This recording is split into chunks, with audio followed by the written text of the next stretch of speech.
locked in.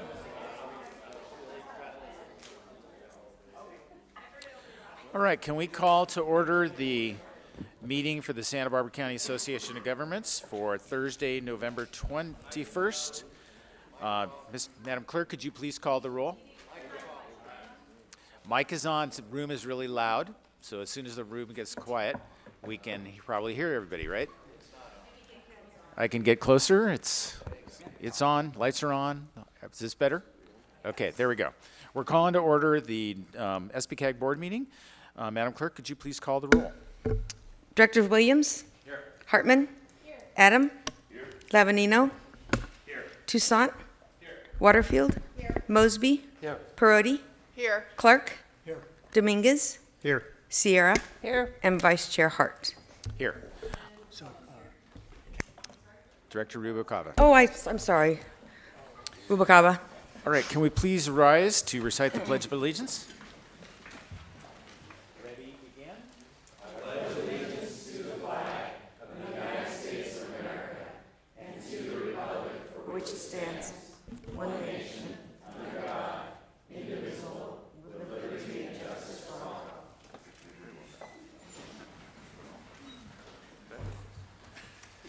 Next item of the agenda is public comment for items that are not on our agenda. Is there anyone in the audience who'd like to speak to anything that is not on our agenda? Seeing no one, we'll go to the approval of the consent calendar. And I think Director Williams has to recuse himself from items 4F and 4G. Are there any other items that directors would like to pull from Vice the Chair consent Hart, calendar? we have a public comment speaker for item 4N. Okay, thank you.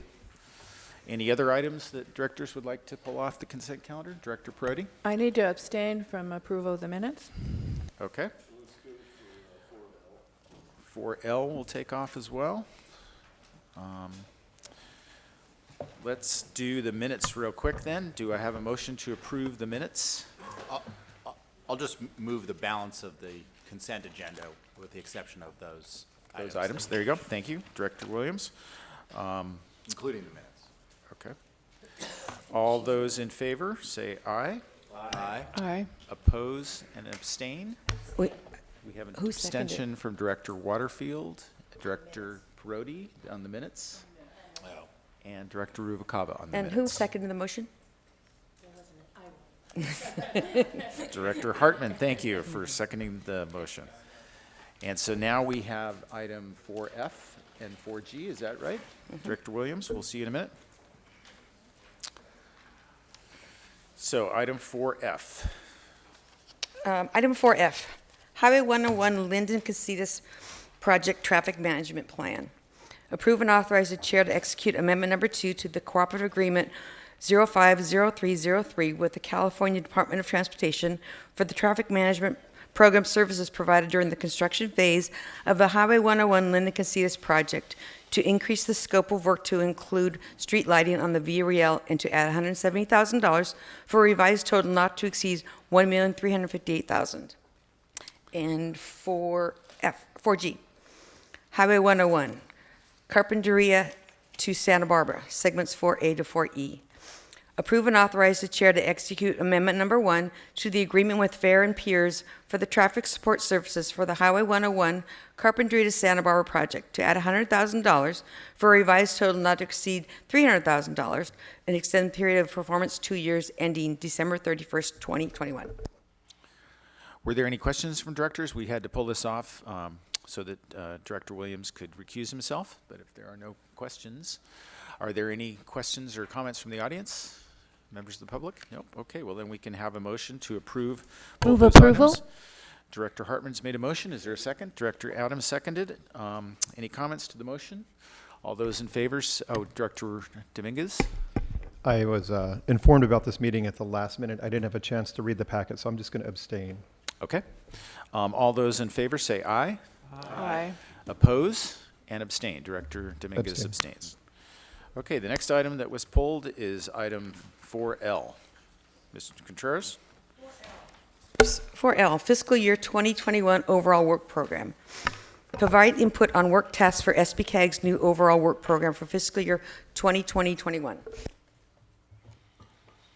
Director Adam? I just wanted to remind us that the Robertson Bridge is in severe need of attention, and so that should be plugged in there, if it's not already.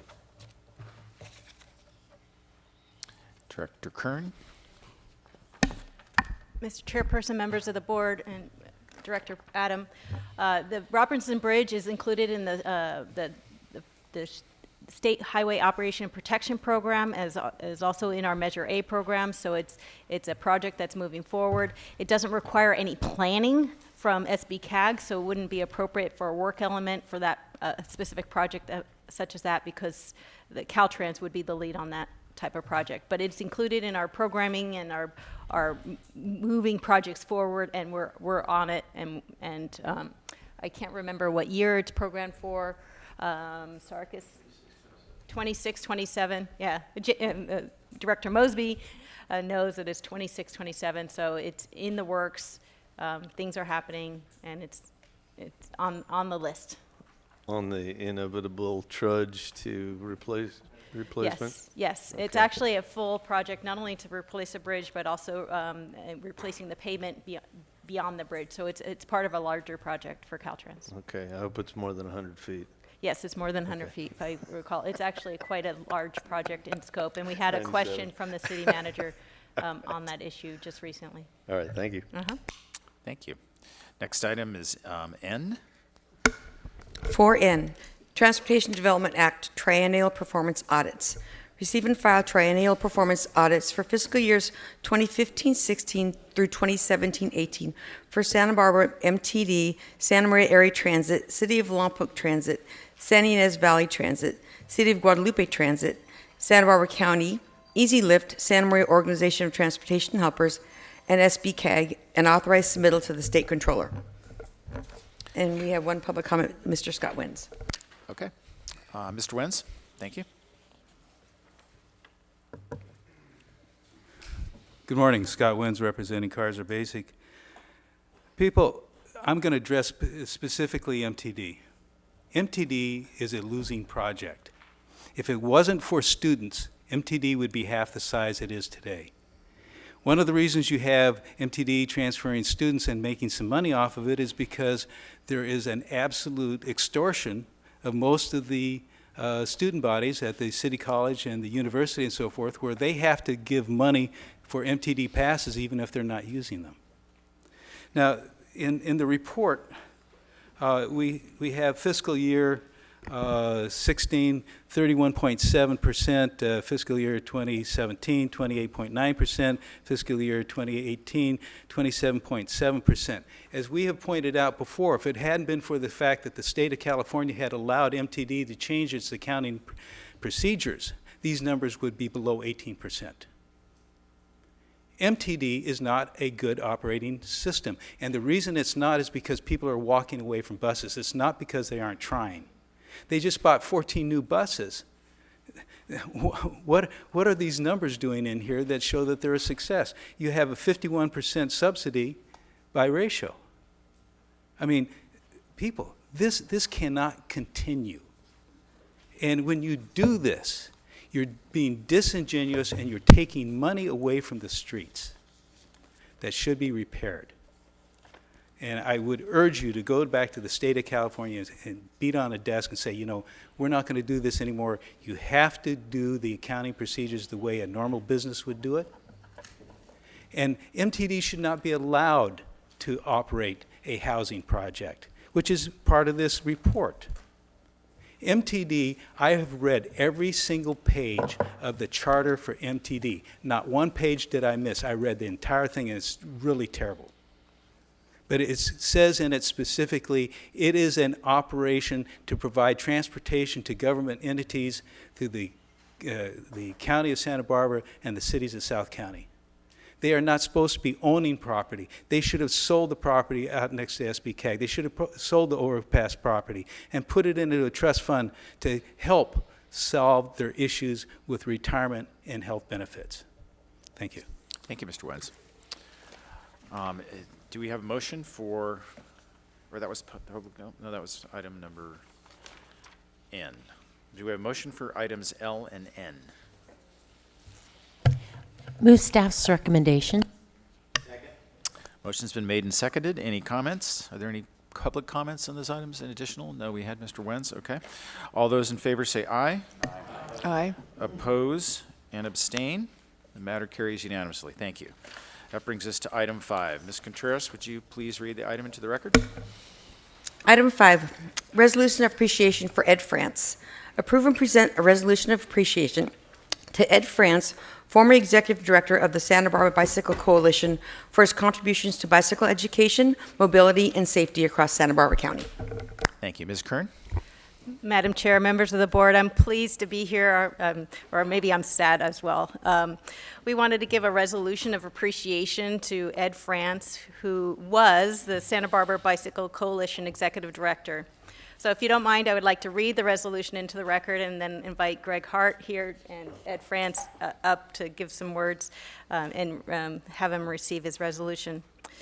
Whereas Ed France likes to ride bicycles and has dedicated a significant portion of his professional career to enable others in Santa Barbara County region to share in the same enjoyment. And whereas Ed France has led the Santa Barbara Bicycle Coalition for 12 years, from 2008 to 2019, growing the coalition from a band of like-minded individuals to a well-established and countywide bicycle education and advocacy organization. And whereas countless individuals have reaped the benefits of Ed France's work by way of bicycle education in schools, repairing their bicycles at 3 of the Bike BC Central locations, through advocacy for improved infrastructure, through the coalition's volunteering at events across the region, and through adult education courses, among other aspects of his work. And whereas Ed France has led the way to many successful collaborations with SBCAG Traffic Solutions, including Cyclemania, Open Streets, Cycle California Coast, Bike Moves, Santa Barbara Earth Day festivals, Connecting Our Communities, Green Short Film Festival, as well as assisted with bicycle lockers at the Santa Barbara and Goleta and Carpinteria Amtrak stations. And whereas, occasionally Ed could be a thorn in the side of SBCAG, though more often he's an ally and a partner of SBCAG, Ed France has remained positive and worked selflessly for the betterment of the Santa Barbara County region. Now, therefore, it has been resolved, once you vote on this, I guess, that the members of the Santa Barbara County Coalition of Government Board of Directors expresses their individual and collective appreciation for Ed France for his 12 years of service to the Santa Barbara Bicycle Coalition and wish him well in his future endeavors. So if you don't mind, if you could act on it, and then we can celebrate. I think that's a great idea. Okay. Mr. Chair, may I have the honor of moving that we adopt this resolution? Thank you, Director Hartman. And who would like to second that? I would like to second that. Director Perotti. Is there any public comment on this item? We'll have Mr. France in a minute, but all those in favor say aye. Aye. Oppose and abstain. Matter carries unanimously. Mr. France, thank you.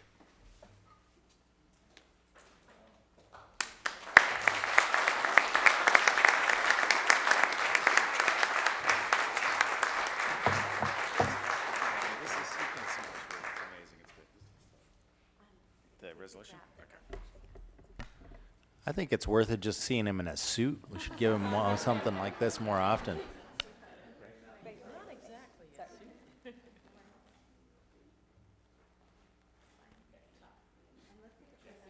You gotta turn around a little bit here.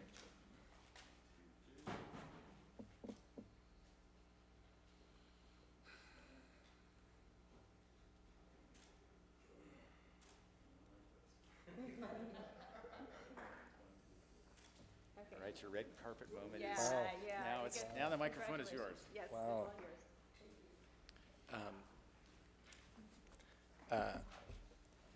Board directors, I'm deeply humbled by this appreciation, but really by the opportunity to have worked with so many of you directors, your distinguished staff, and the community members that all come together with varying ranges of opinions, but together to be the stewards of our public right-of-way and to plan and pave the future of how our community connects with each other.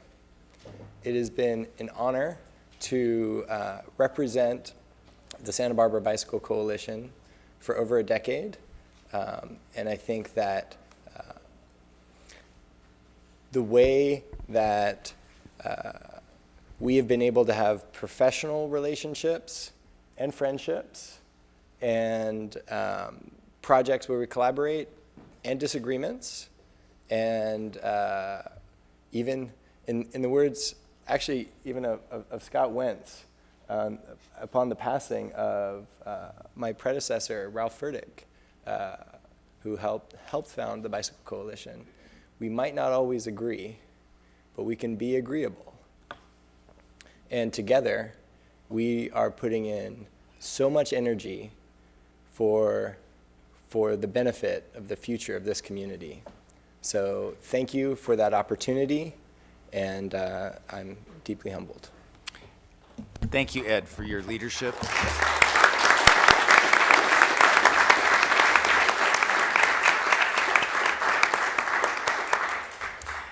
Ed, you have been an inspiring visionary leader of the Bicycle Coalition, and truly a happy warrior.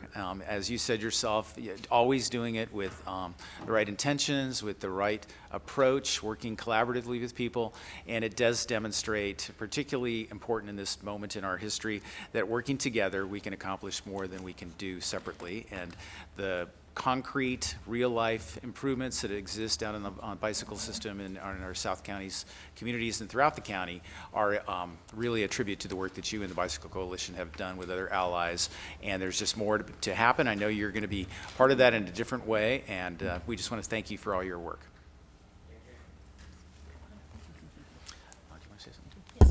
Director Hartman? Thank you, Mr. Chair. I can't resist.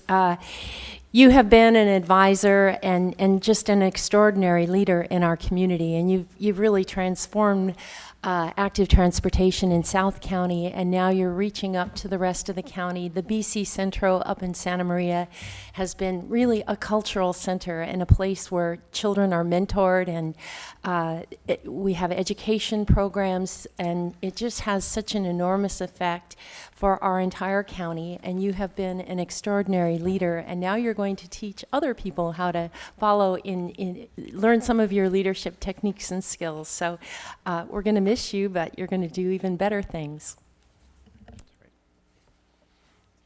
Thank you again. Appreciate that. Next item is item number 6. Ms. Contreras, can you please read that item into the record? Item 6, San Ynez Valley Bicycle Master Plan. 6A, adopt the San Ynez Valley Bicycle Plan. And 6B, direct staff to file a California Environmental Quality Act notice of exemption with the county clerk consistent with CEQA guidelines, section 15378B2, finding that the San Ynez Valley Bicycle Master Plan is not a project as defined by CEQA because it does not require implementation, commit funding, or remove any legal requirement applicable to any activity on either private or public lands. Mr. Becker. Thank you, Chair and Directors. Mike Becker, Director of Planning. I'm here to present the San Ynez Valley Bicycle Master Plan. We also presented this to the North County Subregional last week, so we hope that at least the North County Board representatives are pretty well informed already. So it's an aspirational plan for the San Ynez Valley. It was a project that was undertaken by SBCAG initially at the request of the City of Solvang, who I believe was handling a lot of the complaints for the San Ynez Valley, and asked that SBCAG look to develop a bicycle plan for the valley as one area rather than 3 separate jurisdictions. It was included in our fiscal year 18-19 overall work program, and the work was largely completed in the last fiscal year. However, due to ongoing reviews, we're just bringing it forward now for your consideration.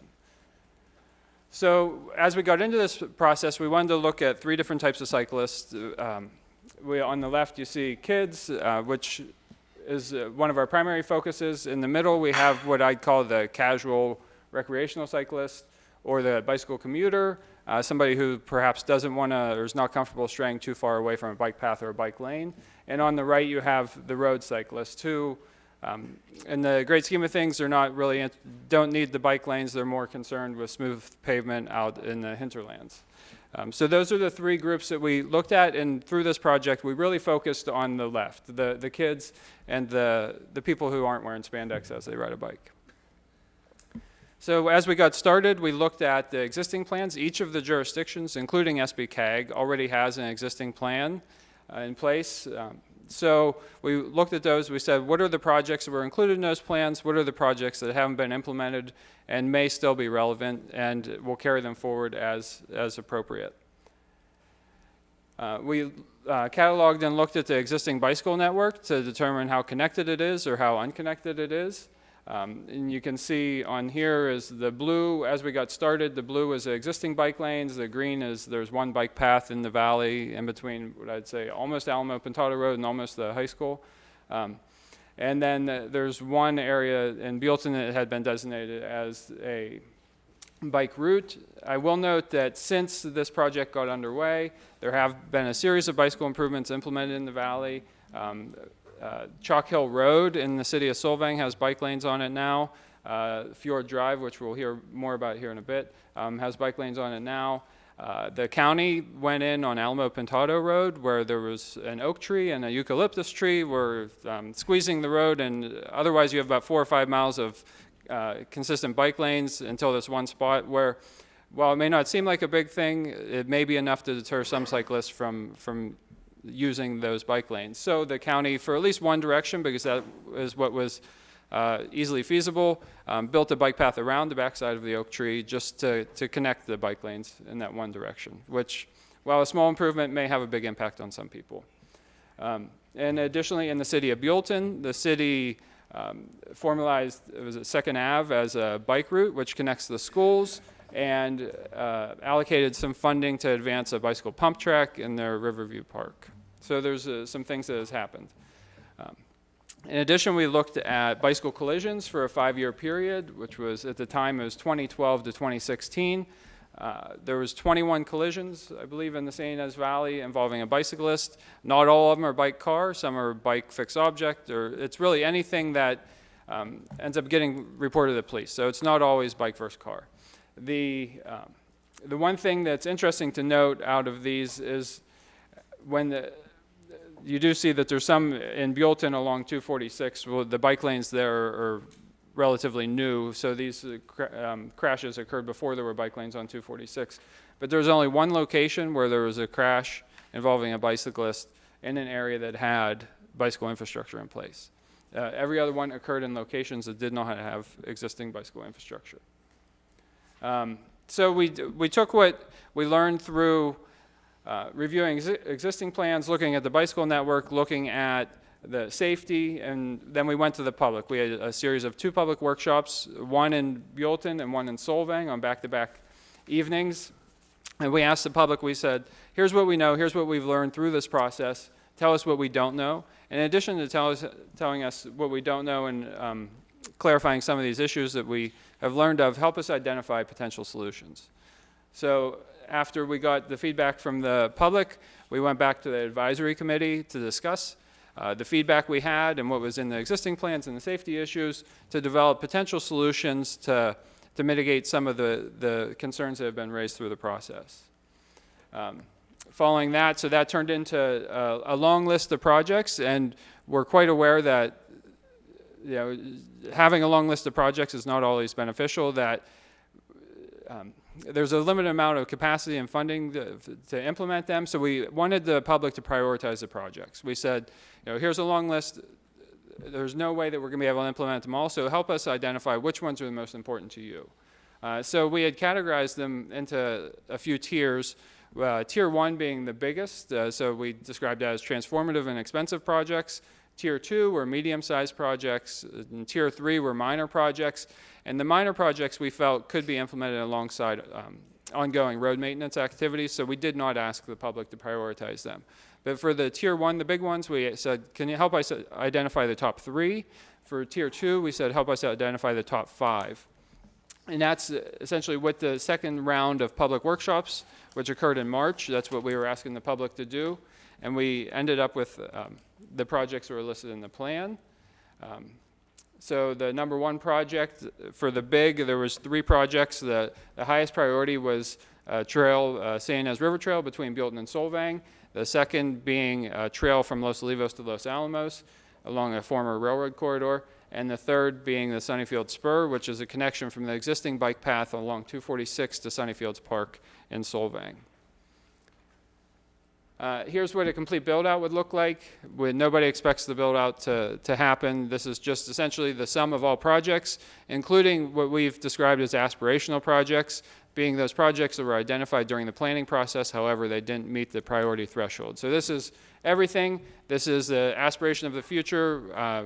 I don't think we'll ever get there, but it's the idea is to work towards getting there. Oops.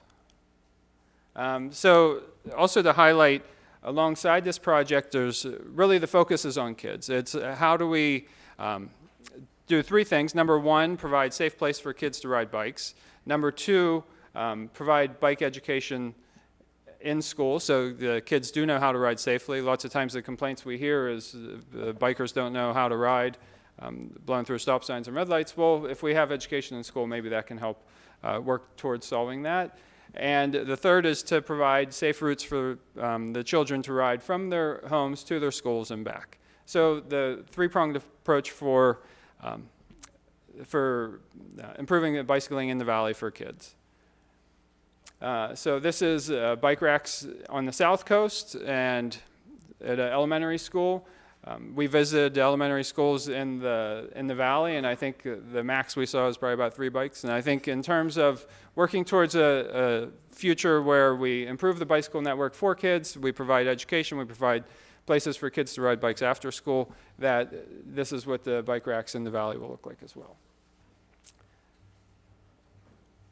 That's going backwards. Okay, so I do want to summarize a little bit, just to make sure that this has been going on for a long time, and a lot of people have been involved. We got started with a kickoff meeting in August of 2018. We had an advisory committee that met 4 times through the process. We had 2 rounds of public workshops, once in October 2018, which involved a public workshop in the city of Solvang and another in the city of Buellton. Then we repeated that process in March of 2019 with 2 public workshops. In May of 2019, we gave a presentation to the City of Solvang's council on the draft plan. And then we took it back in October of 2019, where the City of Solvang adopted the plan. We took it to the City of Buellton Council on October 24th, where they adopted the plan. On November 13th, we presented to the North County Subregional, and I also note that on at least 4 or 5 occasions over the course of this project, I did provide brief updates to the North County Subregional on this project. And that leads us to being here today, where you're considering adopting the plan. So, like I mentioned, it was adopted by the City of Solvang on October 14th, adopted by the City of Buellton on October 24th. It's my understanding that the county will move to adopt it. I don't know when that'll happen. And it's also important to note, this is an aspirational plan. There's no commitment to implement any projects. There's no commitment to fund any projects.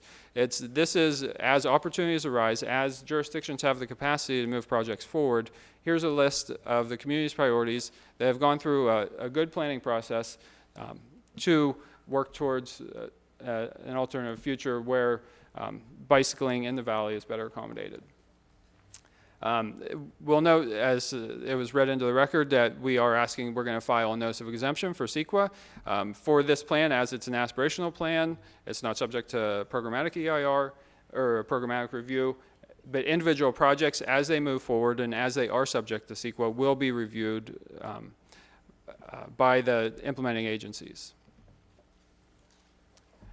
And that's all I have. I'm happy to take any questions. Thank you, Mr. Becker. That was a great presentation. Are there questions of staff? Let's wait till we get the lights settled. Director Hartman? Yes, we've received a lot of letters about this plan, and I think people may not fully understand the sequence of how the planning process works at a higher level and various phases, and why this higher level is so important. And so I wonder if you could just walk us through that, because I've been in a situation where we wanted a project and we didn't have it as part of a plan, and therefore there was no opportunity to get funding, and so I think people need to understand the significance of what a conceptual plan is. Right.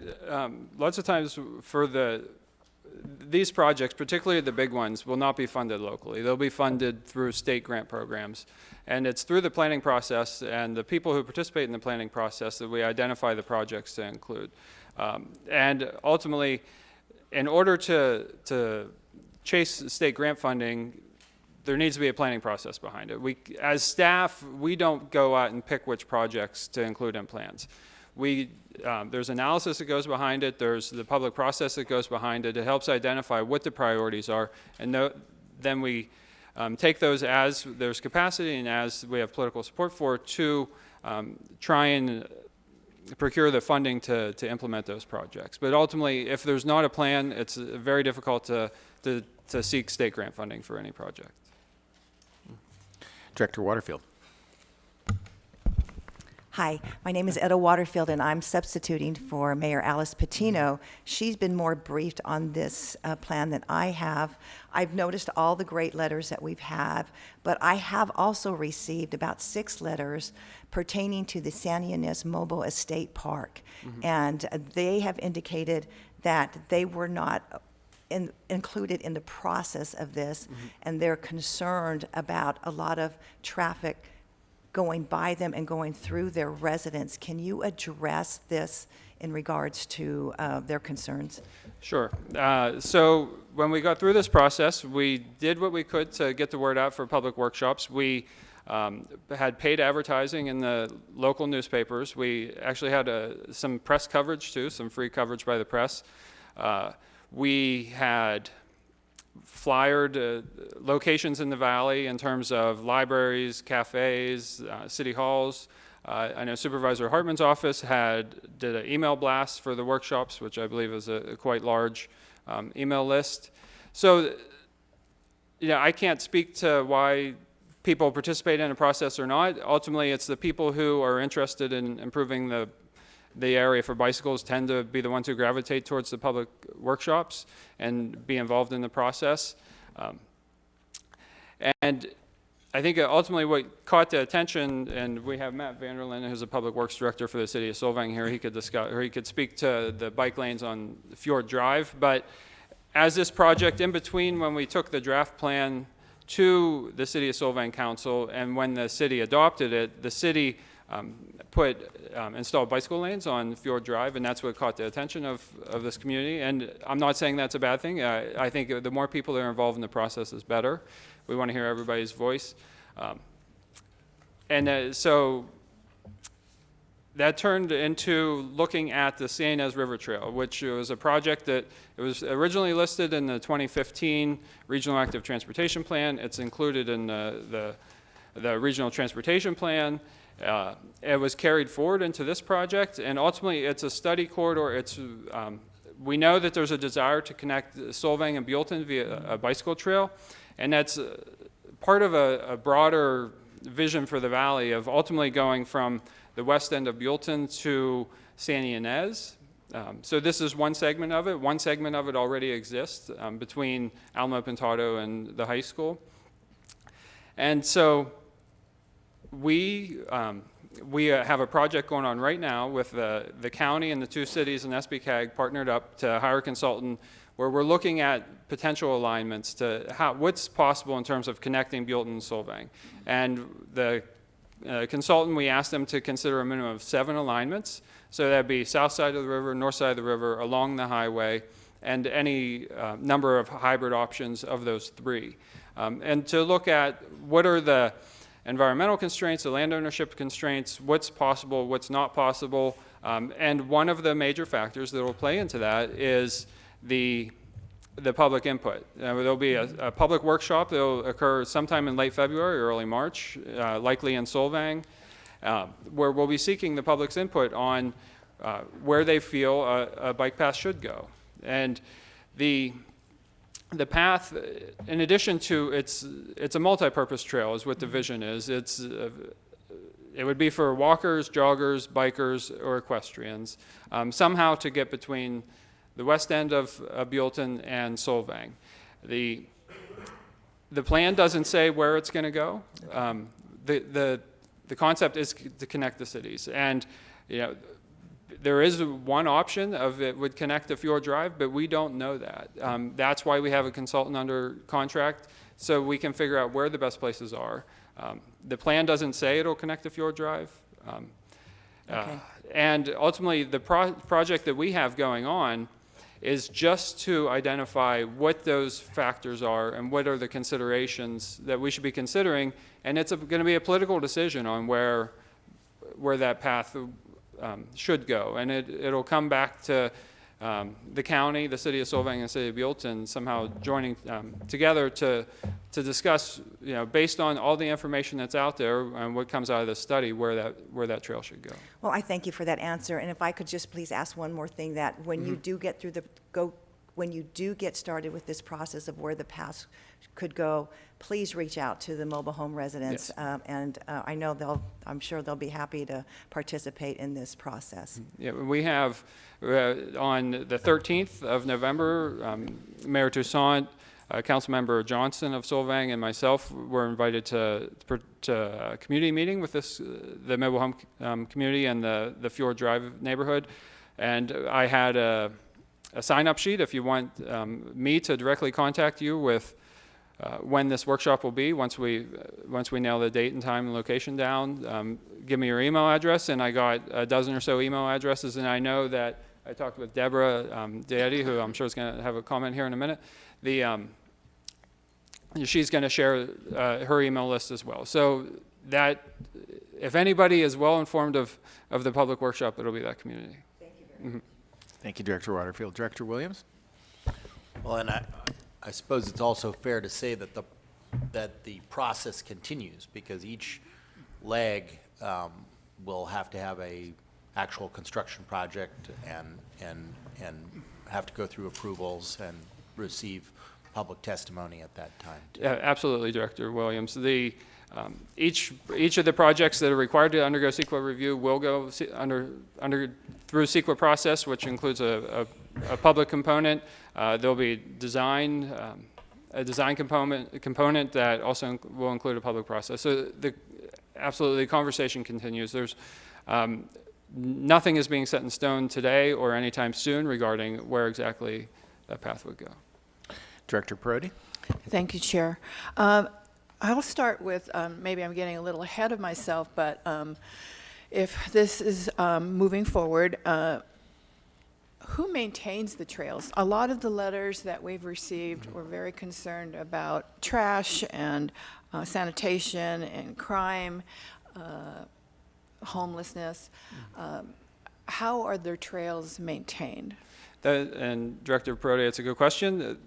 So that's for this particular one, that's something that's to be worked out. We haven't gotten to that point where we're starting to look at this. And there's a lot of factors that as we go through this, we need to figure out. And that's certainly one of them. And I don't think anybody would build a trail where they have no idea who's gonna maintain the lights or the trash or mow or whatever. So those are all things that will be addressed before anything advances.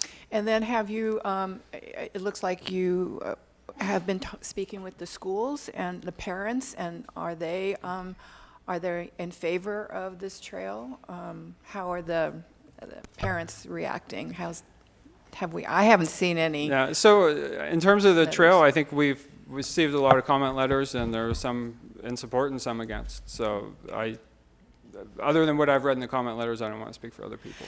I just want to a shout out to Ed France for thanking him, as he helped the city of Goleta so much over the years, have workshops and talk to our residents about trails, about our bicycle master plan, about our multi-purpose path that met with a lot of resistance, I have to say, in the very beginning, and it's all turned out okay. And I think the conversation to have with the residents and is critical. You got to bring them along each step of the way. But thank you. Director Hartman? Thank you. I think Goleta's was an award-winning master plan, if I remember. I just wanted to speak to the issue of whether there's community interest in bicycle trails and all active transportation in the Santa Ynez Valley. Going back to 2004 and a long process leading to the blueprint of vision, that connecting the two parts of the valley, connecting one part of Solvang to the other part of Solvang was an important aspect. That was then reflected in the Santa Ynez Valley Community Plan, and there they outline that county parks as well as public works would have some responsibility going forward, as well as the cities too.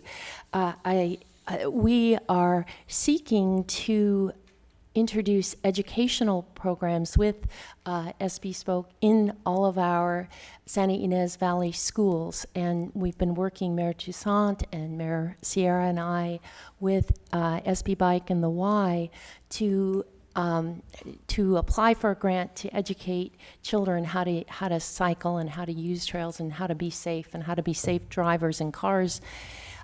One other thing I'd like to mention is that we have a grant application, a major grant application, the city of Buellton, for a pool at the high school. And this would be a pool for the entire valley. And we got to the next step with Prop 68. And one of the key things they're interested in is, can people get there and not have to drive a car? In some places in our valley, people used to be able to get around before there was less congestion, but now people have to get in cars almost to get across 246, almost just to go a few hundred yards. So we have to kind of backfill and figure out how back engineer how to make it safer for people and cyclists and get around in other modes of transportation. So I think overall there is tremendous long-standing community support for connecting the valley communities for children. And what was really interesting at the last North County Subregional was we had 12 people commenting, and a number of them were advanced age in their 70s, late 70s and 80s, how important this is for joints and activity. So I think many different segments of the community are interested in this, and I would just like to, while I'm saying this, how important it is that the community did reach out, and this is a phased process. So we're just kind of putting the broad concepts. Next comes the alignment, and now we have the list of everybody who has an interest, and that's where we decide what is the best particular route. So I'm going to be very eager to support the overall concept. I think there's a lot of effort for many, many decades that's gone into this. Any other questions from members of the board? Director Rubicava? Good morning. I'd like to ask, though, right here it says, over the last several years, the City of Solvang has been encouraged to make improvements for bicyclists. So when we were talking about when you had your slideshow, correct me if I'm wrong, did you say that they did those improvements? And so this is separate from that? Right, so each jurisdiction had a plan in place, or they have their general plan circulation element where they can draw the projects from, or based on policies that are in those plans. And I think it's my understanding is what was happening is there was the city of Solvang is relatively a small portion of the overall Santa Ynez Valley. However, they're central in the valley, and it's my understanding that Matt Van der Linden, the Public Works Director, was ultimately taking a lot of the complaints for the entirety of the Santa Ynez Valley, just because it seemed a logical place to go is you have the city right in the middle of the valley. Let's call up Matt Van der Linden. And so that's where that came in. Where a lot of the complaints that they were hearing and the concerns that were being raised to the city were outside of the city limits, which ultimately became the impetus for this project. Okay, so I'm going to ask my question again. So did they complete those improvements? Yeah, Director And is Rubalcaba. this different, is this separate from that? Is this now, oh, we did this, and so now let's do something else? I can defer to Matt Vanderlyn, but it's my understanding, a lot of the concerns that were being raised or brought to the city's attention were outside of the jurisdiction of the city, were elsewhere in the San Ynez Valley. Okay, so when it says here that you've had workshops, approximately 100 people in total attended public workshops, does that mean all together in all the workshops? Yes. Okay. And it says to gather input from stakeholders or representatives of special interests. A survey was distributed early in the planning process to ensure their input was included in the planning process. So is there a ratio as far as how many public interest people that are not actual residents that were involved? The reason why I'm asking is because we have a small stack of vote yes and a large stack of vote no. And that's my concern, is that you stated that there was some media coverage and some other ways that was put out there for people to attend, but apparently a lot of people said that they weren't able, or they didn't know. So there's something missing in allowing people to partake and participate. And I really take it personal when we get these letters from people saying, you know, we voted you in and we need you to hear our voice. And we didn't know about this. And I know this is kind of like a beginning idea stage, but this is the time where we need to be listening before it moves forward into an area that people are going to be very upset because of their neighborhoods possibly being affected in a negative way. One person in an email said that the people at the city hall meeting who were for the plans will not be affected, basically because they don't live there. So that's concerning. I mean, I come from a small city, and we don't get a lot of people at our council meetings. But when something happens, they come. We do workshops, and we have people that come to our workshops that are the residents. And so when we have a workshop in our town and it's resident oriented, we listen to the voice. Whether it's 10, 15, 5, they're speaking for the residents because they are residents. But when you have people coming from the outside that wants to put a plan in where they don't live, that's a different story. I will say, this is the San Ynez Valley Bicycle Master Plan. So essentially the jurisdiction for this plan is the entirety of the San Ynez Valley. But it's going to affect certain neighborhoods. Right. It may be the valley, but if there are certain bike paths in certain neighborhoods, so that's why I'm saying people need, this is the early stage. So I just want to encourage the planners to really keep their ears open and their mind open to the residents. Because they live there. This is a perfect segue for the public comment. We've got people in the room here who want to talk about this item. Not against it, I just want to make Are there sure any other that their voices are questions being heard. for members of the board? Let's go to public comment then. I guess, Mr. Vanderlyn, do you have anything that you wanted to say about the process and the city of Solvang? Good morning, Chair Hart and directors and Director Rubalcaba. So, as Michael Becker explained, and as you can see in our timeline here, there was really a huge effort made to reach out to the community, to advertise the workshops, and to communicate to the community. So we envisioned that from the very beginning that there would be bike lanes proposed all through Solvang, and we didn't put a notice to every single person's, doorstep. We just used the typical kind of more traditional means of advertising and trying to reach out to the whole community. So we didn't really have control of who came and didn't come. We were hoping that the whole community would be aware. When our city council considered the draft master plan at their meeting on May 13th, They, that was a publicly noticed meeting just to the residents of Solvang. At that meeting, the city council gave us some feedback, some comments, and they directed the city staff to go ahead and proceed to implement the low-cost bike lanes, which are basically include striping and signage. And that was proposed to be included with various maintenance projects that the city did. So, so the idea is to have a grid or a network of bike lanes all crisscrossing back and forth across the city, so people can get back and forth from their home to work, to school, to all the potential destinations within the Solvang city limits. And so the Fjord Drive, so with that direction from our city council, at the beginning of the new fiscal year, after July 1st of this year, we had our annual pavement maintenance project. So we did implement a couple new bike lanes with that. And so it was the staff's impression that after this process of workshops and outreach to the whole San Ynez Valley, that there was pretty broad knowledge of what was being proposed and the new bicycle master plan. So,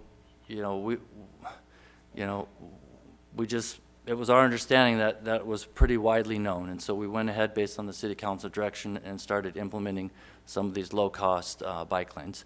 But at any rate, I've been a resident of San Ynez. I don't live in Solvang, but I don't really think that matters. I love the city of Solvang. I've given my life, sweat, and blood for the city of Solvang. I've been at the city of Solvang for 9 years, and in that 9 years, I've worked over 4,000 extra hours over and above, over 4,000 extra hours over and above to serve that community. I love the city of Solvang. I live in San Ynez, but to suggest that since I don't live there, that somehow I'm biased or something, I don't think that's really right. But anyway, so this document, it's a planning document, and there'll be lots more, as some directors have mentioned, there'll be a lot more planning, a lot more community meetings, a lot more opportunity for input. Other than the low-cost grid of bike lanes in Solvang, none of these big projects have been set in stone. It's all, and as Michael mentioned, it's our full intent to reach out to the San Ynez Mobile Estates community as much as possible, keep them fully informed and respect their opinion and listen to what they have to say. They have brought up some valid concerns, and we're listening and hearing those, such as homeless concerns, safety, and maintenance are a few. We're going to hear directly from folks in the community, so why don't we just do that? So, that sounds like a thank you. good idea. Ms. Contreras, do we have speakers? Yes, we have a total of 12 public comment speakers. First being Deborah Dayetz, followed by Bonnie Comida. If you just come up to the microphone, and do we give 3 minutes? Okay. How do I make that? Hi, everyone. Okay. Can I take a brief second to respond to Ms. Waterfield? You have 3 minutes to use your time. Oh, it has to be included in that? Yes. Then I don't have time. Okay. Thank you. Honorable board members, thank you for the opportunity to speak. My name is Deborah Dayette, and I was born and raised in Santa Barbara and have for the past 20 years been a resident of Solvang. I have worked both in the public and private sector for 40 years, 20 of those years in government. I want to preface my comments by saying that I have entered this process with the belief that all of us, the stakeholders, our elected officials, and residents and citizens, many of us, hundreds of us, who have only just now learned of this plan, have honest and sincere intentions. I have voted for and support many members of this board that sit in front of me today. I also make these comments with a bit of a jaded heart because in the past month, including as recent as yesterday, I have been personally accused of trying to derail and sabotage this plan simply for becoming involved and asking questions. It has been inferred that I am not knowledgeable about the benefits of exercise and fresh air. Nothing could be farther from the truth. I am a nature lover and citizen scientist and support low-impact access to wilderness areas. I have worked for nature-related organizations and nonprofits throughout my life. My approach to preserving nature and the few pristine and sensitive areas that remain is what some refer to as a leave-no-footprint approach. Humans have a way of destroying that very thing we love, and I am not in favor of paid roadways or paths running through biologically sensitive rural areas such as riparian corridors, and will be used by a combination of bicyclists, electric bikes, scooters, rollerbladers, skateboarders, equestrians, and loose dogs. These are all examples of what I have seen in the last 3 months since the half-mile dead-end street adjacent to my home was striped with bike lanes. Just yesterday, there was a gentleman rollerblading in the bike lane against traffic, holding a selfie stick with an unleashed dog running beside him. The Santa Ynez River is now open to the public, and many nature enthusiasts and bird watchers throughout the valley hike this river and are generally very respectful of the environment. As for recreational bike and equestrian paths, we have many. As you know, we have them at Kachuma, which is 12 minutes from the valley. We have the Midland Trails, we have Figueroa Mountain Road, and numerous other roads throughout Happy Canyon and other areas that bicyclists enjoy.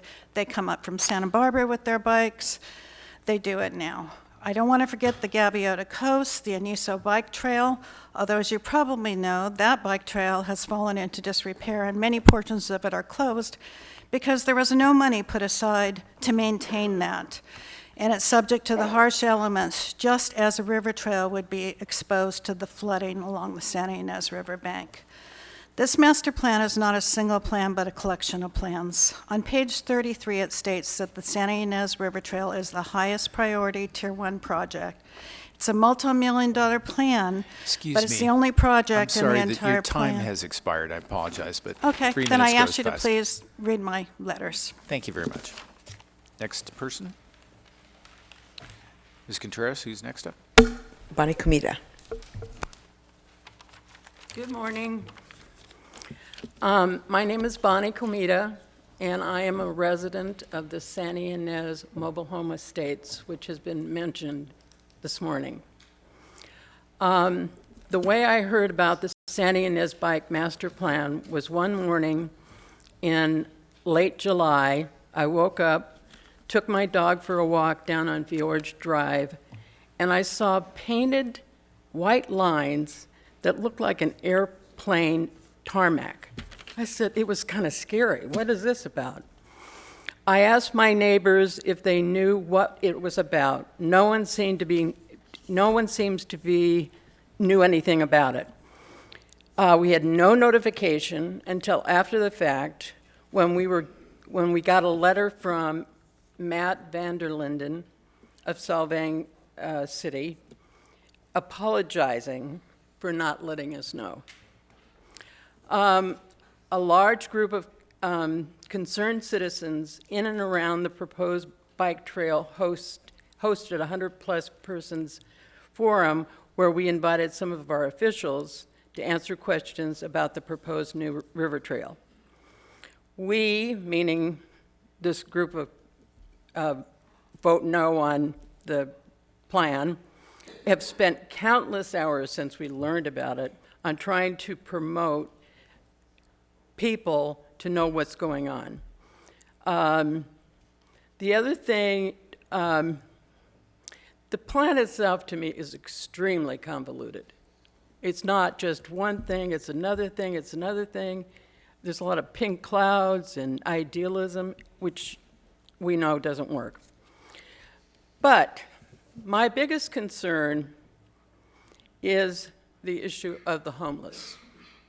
Now, all of you know that the homeless is a crisis in our country.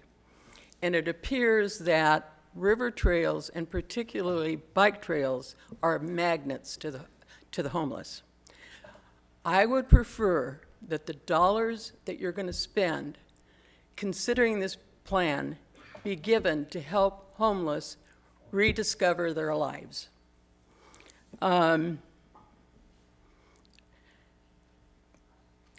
Okay, one thing One thing is my last thing. I'm not against bicyclists. I'm not against children riding their bikes to school, but I'm doubtful that that will happen. I am just against this particular plan. Thank you for your attention. Thank you, Mr. Cremita. Next speaker is Next speaker is George Fleming, followed by Lori Flanagan.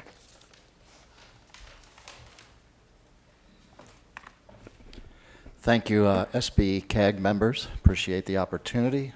Sometimes I get a hold of this mic and I want to do karaoke. But you anyway. have 3 minutes to do whatever you want.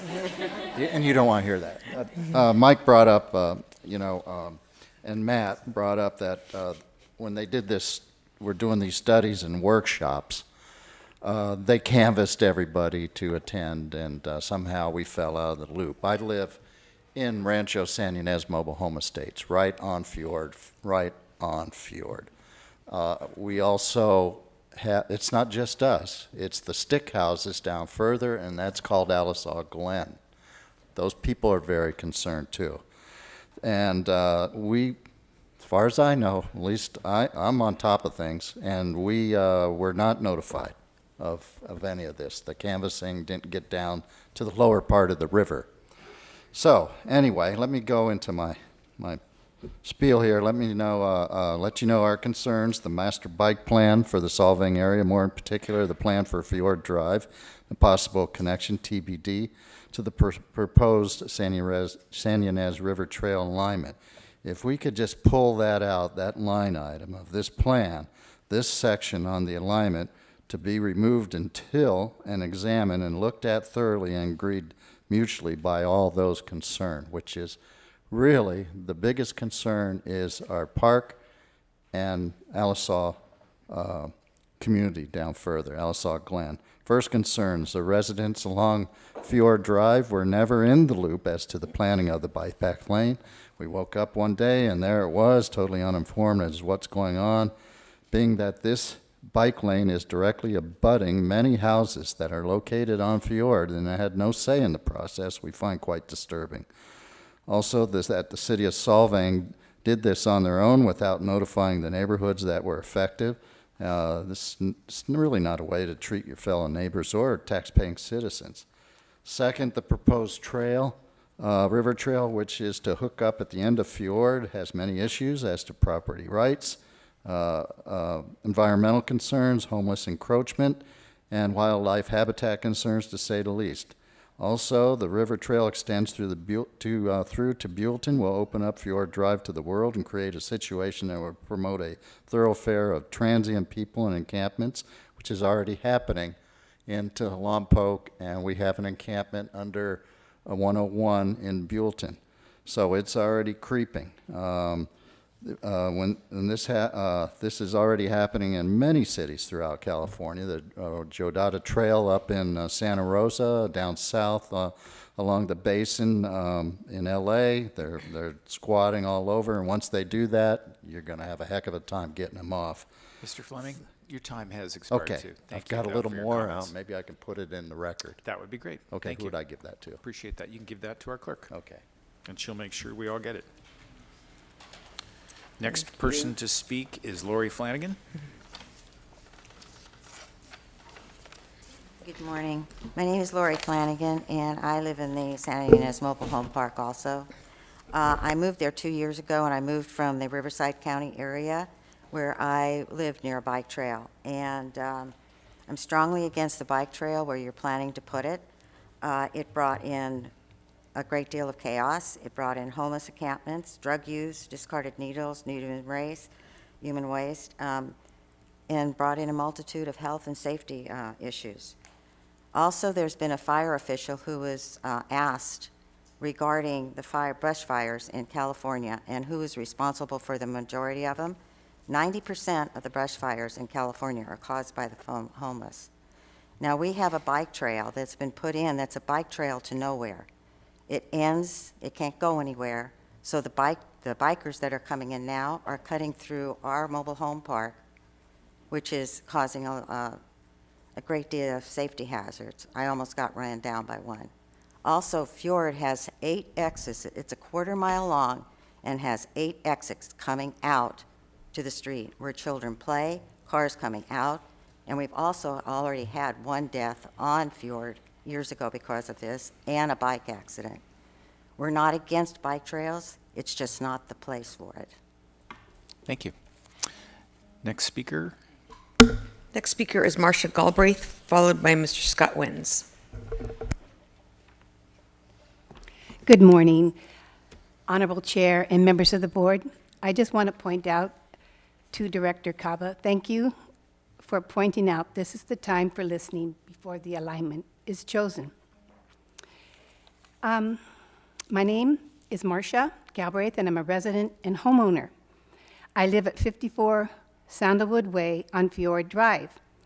I have been a resident for 15 years and raised my son here. I was a business owner in Solvang and later became a teacher. I'm now retired. But I also want to point out I'm 72 years old and I'm a senior and I'm very active. I just hiked Grass Mountain last year, and I'm not opposed to a bike trail. In fact, I think it's a great thing. However, I am strongly opposed to the multi-purpose river trail that will use Fjord Drive and continue past the Senior Mobile Park Estates, then along the river to Buellton. I disagree for the following reasons. First, Solvang is a tourist destination, and it holds many large organized bicycle events, such as the recent Grand Fondo. Our residential neighborhood would be greatly impacted by these large groups of cyclists using our street as an expressway to Buellton. And the second reason I oppose creating a river trail is the magnet it will create for our homeless people to set up tents and shelters. And there's a homeless encampment at the river behind Albertsons in Buellton, 5 miles away from my home, where a fire was recently started. The proposed river trail will be a pathway for them to this isolated rural location, unpatrolled and possibly without street lighting. This area is right next to our homes where our children and seniors live. It is not what I want to see here. I have learned that once a homeless camp has been established, it is difficult to remove unless there's bed and shelter for each homeless person and their belongings. I strongly urge you to vote no on the motion to adopt the San Ynez Valley Bicycle Plan. And thank you. Thank you, Ms. Galbraith. Mr. Wins?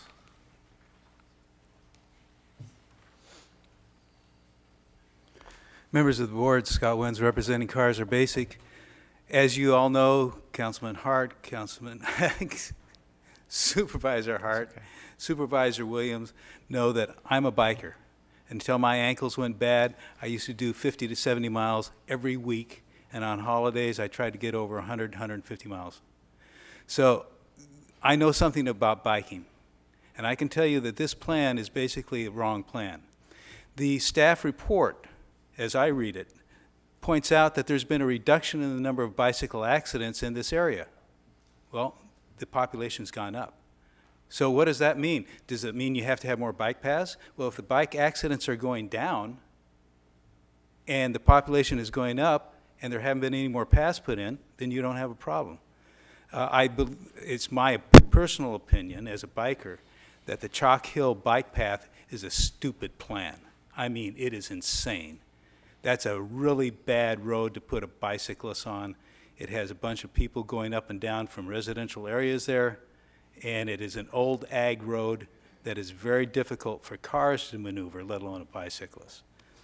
The issue of whether or not this is commute.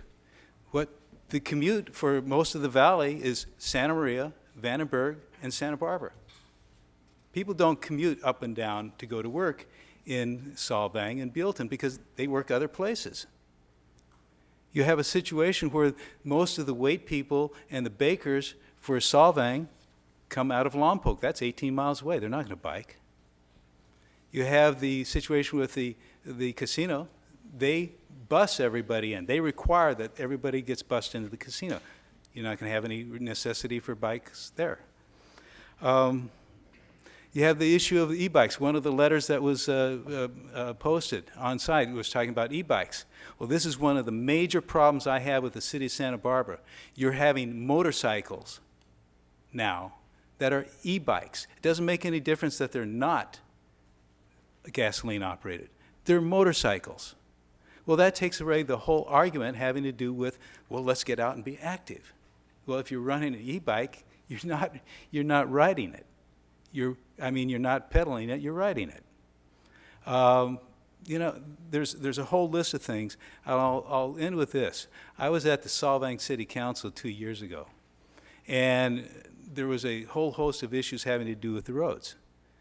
And the citizens who were really informed showed up and said, we don't want it. There was only one person that said, we're in favor of this stuff.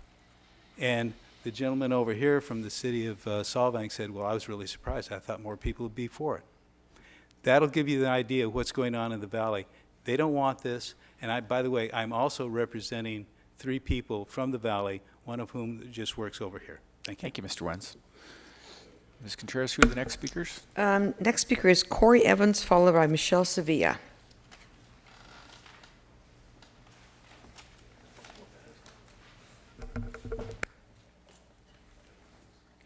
Good morning, SBCAG members. Thank you for the opportunity to speak. My name is Corey Evans. I'm a resident of Solvang, and I've lived there for nearly 18 years. I represent the Santa Ynez Valley Cycling Club and SYV Spoke, which is an affiliate of the Santa Barbara Bike Coalition.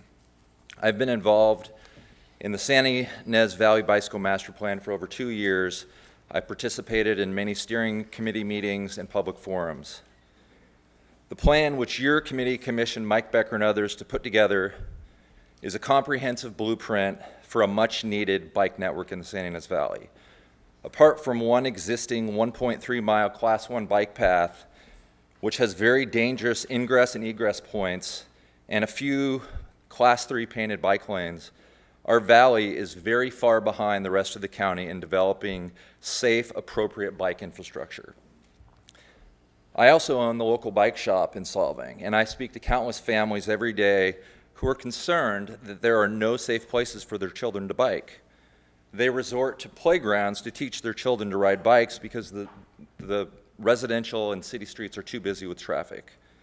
It is quite embarrassing that the bike infrastructure in our community is so antiquated that children no longer ride their bikes to school, and recreational bicyclists have very few places to ride.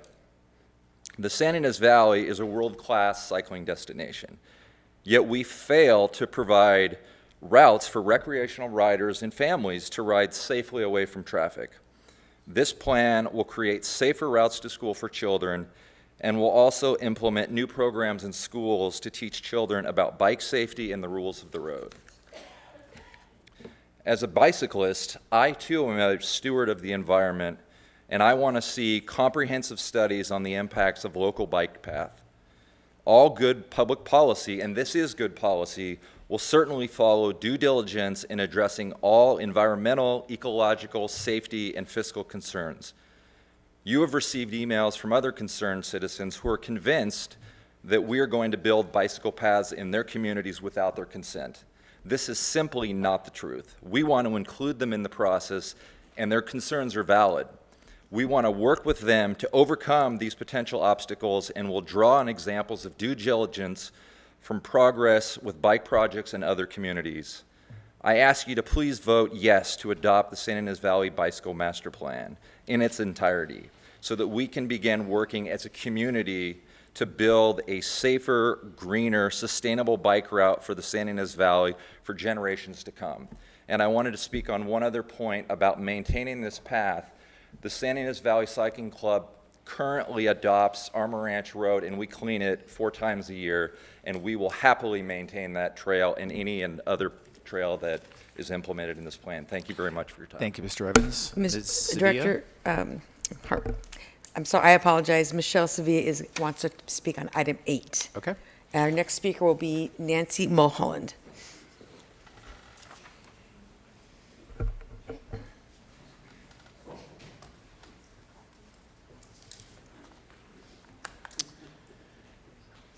And who is the next speaker after Ms. Mulholland?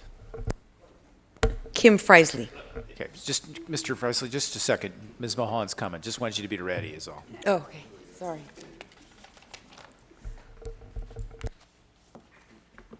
Good morning. My name is Nancy Mulholland, and I'm here to give a slightly broader view or broader picture. I'm representing the Santa Barbara Bicycle Coalition, also known as SB Bike, Ed's former home. And it is a county-wide organization with a long history of success working towards building healthy and vibrant communities by promoting bicycling for all, advocating for better bicycling conditions, and educating children, adults, and motorists about safe bicycling. Having more people ride bicycles more often, whether it is for recreation or as a method of transportation, is a good thing for any community. Projects that improve the infrastructure in the valley, like the proposed trail, are important to making cycling accessible for anyone, whether they are a 6-year-old learning to ride a bike or a 76-year-old seeking to remain active. The construction of bike infrastructure that is separated from car traffic promotes safety for all road users, including the drivers of cars. More than half of Americans say they would like to bike more. Of those, 64% say they would if bicycles and cars were separated by barriers. There are real positive economic impacts that come from increased rates of safe cycling in a community. But the biggest positive economic benefits can be felt by people that choose to bicycle rather than drive a car. Transportation by automobile is one of the highest expense categories for Americans, equating to roughly $11,000 per year per person.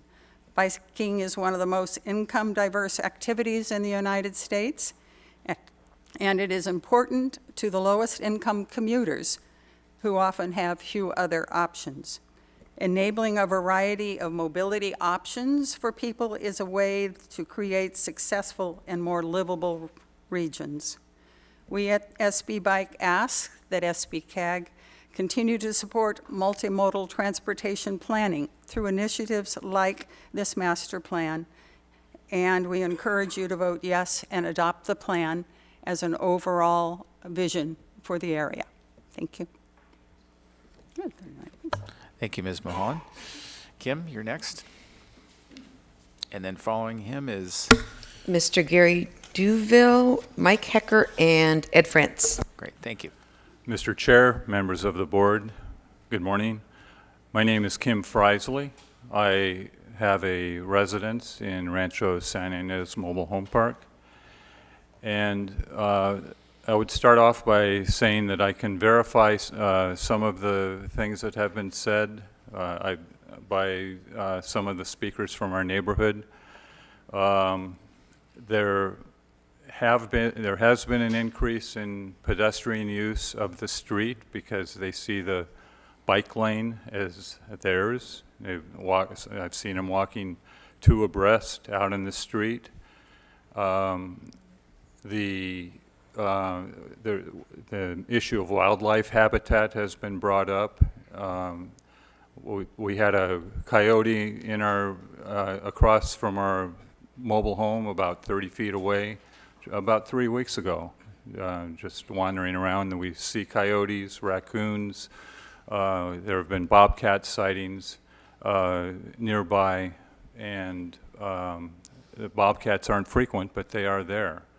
And so in my mind, after seeing the effect of the painted bike lanes, I see that there are more conflicts between pedestrians, bicyclists, and cars. The bike lanes, the painted bike lanes, in my opinion, fix a problem that did not exist, at least on this wide street, and maybe increased the chance of a collision. And there is literature that supports that idea. But the main thing that I wanted to comment about was the issue of notice. Now, if I were to own a house in the city of Santa Barbara and I wanted to add a room or do some form-changing construction on my house, the city of Santa Barbara would require me to send out letters to within a certain radius, giving notice well in advance of any real planning.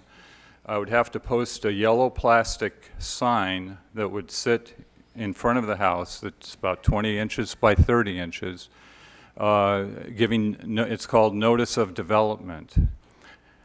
2 signs on Juniper and Fjord at Alisol would cover the Alisol Glen and the mobile home park, where everyone could see a notice of any project that the City of Solvang or the SBCAG wanted to give notice on. That would have taken care of this. It's very easy. And if I need to have a sign on my front yard to do a remodel, certainly a big project that's millions of dollars could warrant a couple of signs. Thank you. Thank you very much. The next speaker is Gary Duval, followed by Mike Hecker.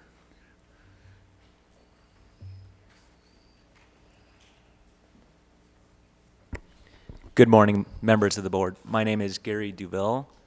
I live in Santa Ynez. I moved to Santa Ynez from Santa Barbara 2 years ago to raise a young family. My son is 5 years old, and I wanted to raise my son in a community that was more similar to how I was raised.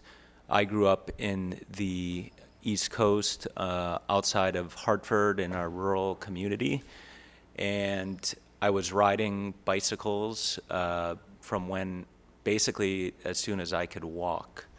My hope, and I'm very happy in the Santa Ynez Valley, some of the things that I had hoped for in raising my son have become somewhat problematic.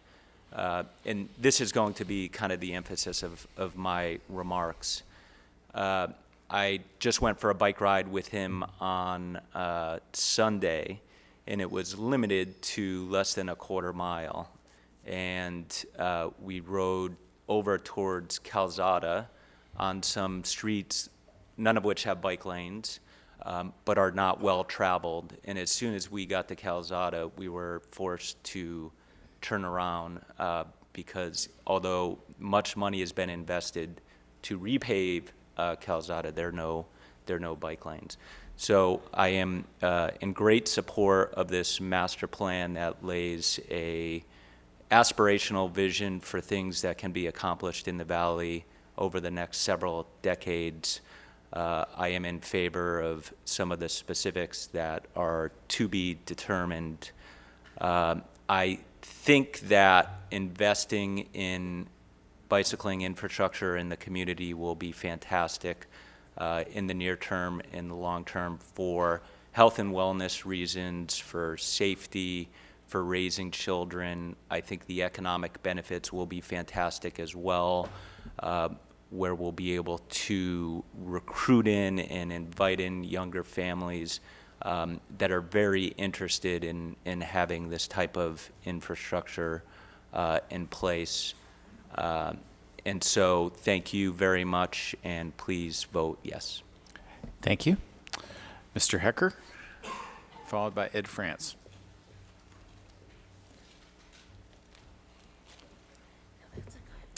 Good morning, SBCAG members. I serve as the 2019 chair of CRATAC.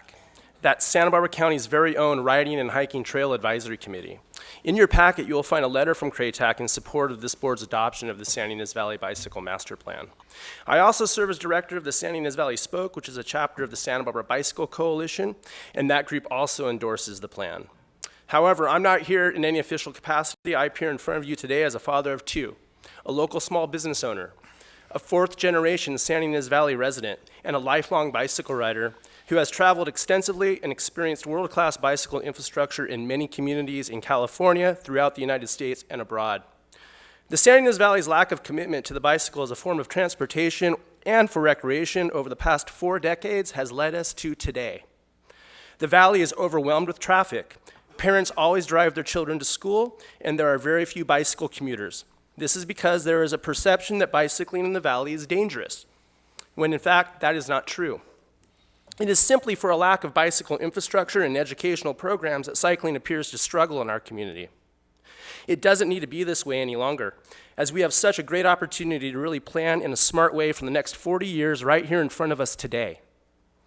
We just have to look around. Goleta, Ivy, Santa Barbara, Carp, Santa Maria, Lompoc, all have several different forms of alternative transportation facilities and programs.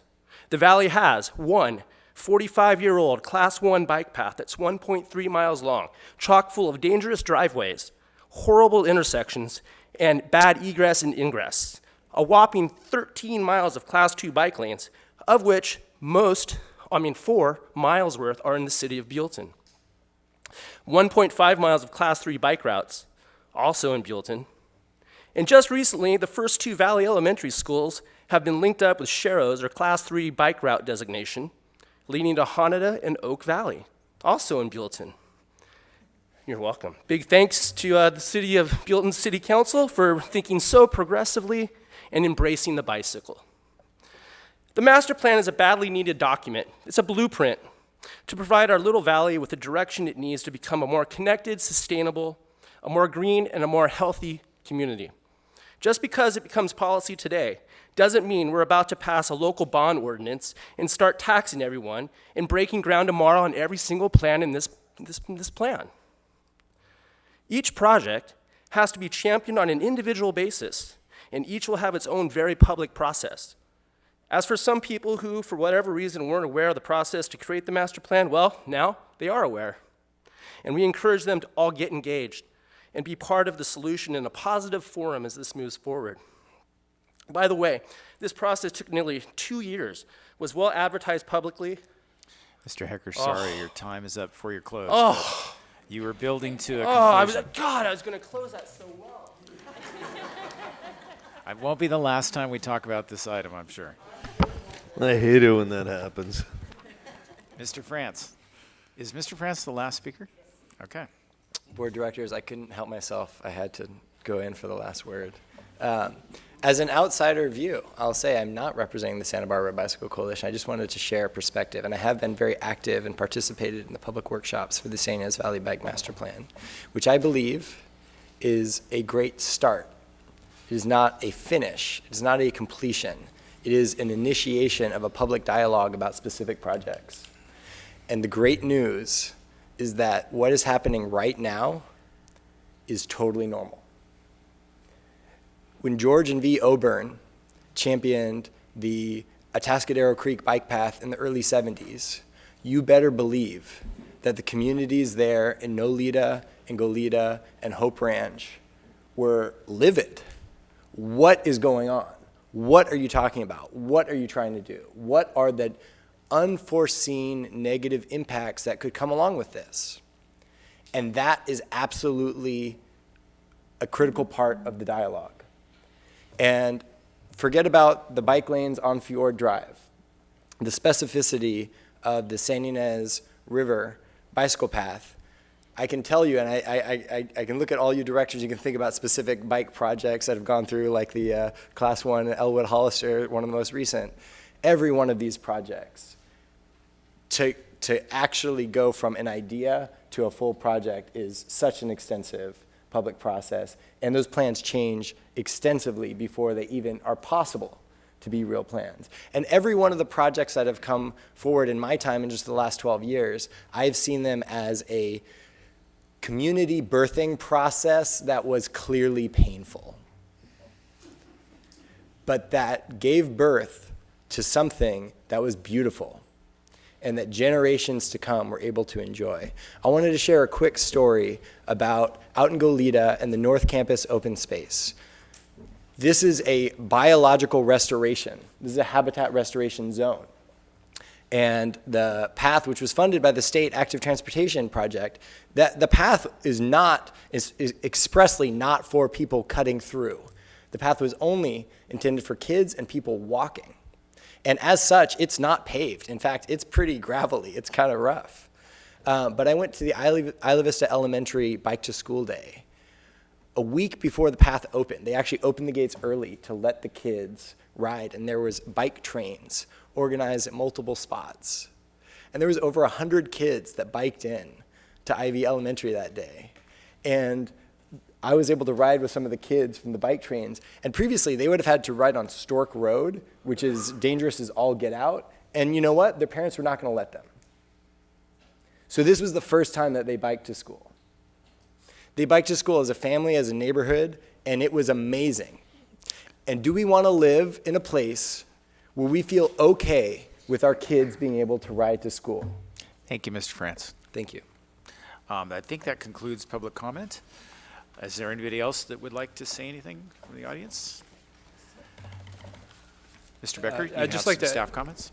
Yes, one last staff comment. We received a comment from Caltrans, so I'd ask that if there is a motion to adopt a plan that include Caltrans requested one minor change, which is related to the Los Alamos to Los Olivos Trail and the bridge along the 154 that's by Maddie's Tavern. So in the plan, it says that Caltrans will soon replace the bridge. So Caltrans asked that we said Caltrans may replace. So strike will with may and strike soon. Okay. Mr. Becker, I have a question. So in the plan, so this is the plan that you're putting out there for funding from state or federal government. How demanding are they to have that actual footprint of what the exact route will be? Director Lavanino, the purpose, or it's my intent, we went from the Regional Active Transportation Plan to the San Ynez Valley Plan, and we carried it on where we developed a partnership with the county and the two cities to look at various alternative alignments. And it is my hope that we can settle as a joint force in the valley on an alignment that works for everybody, and that would be agreed to before we sought funding. Okay. Okay, so in this plan, though, then you don't actually have to have anything called out for a specific route. No, and actually in this plan, it says that the exact alignment is still to be determined. Okay. Director Sierra? Thank you very much. First of all, I'd like to thank everybody for coming. This is a very important step for our valley. In Buellton, we did the vision plan about, almost 10 years ago. And one of the big visions in Buellton was to make it more accessible to bicycles and pedestrians. And we've really been working hard to get to that point. We still have a little ways to go.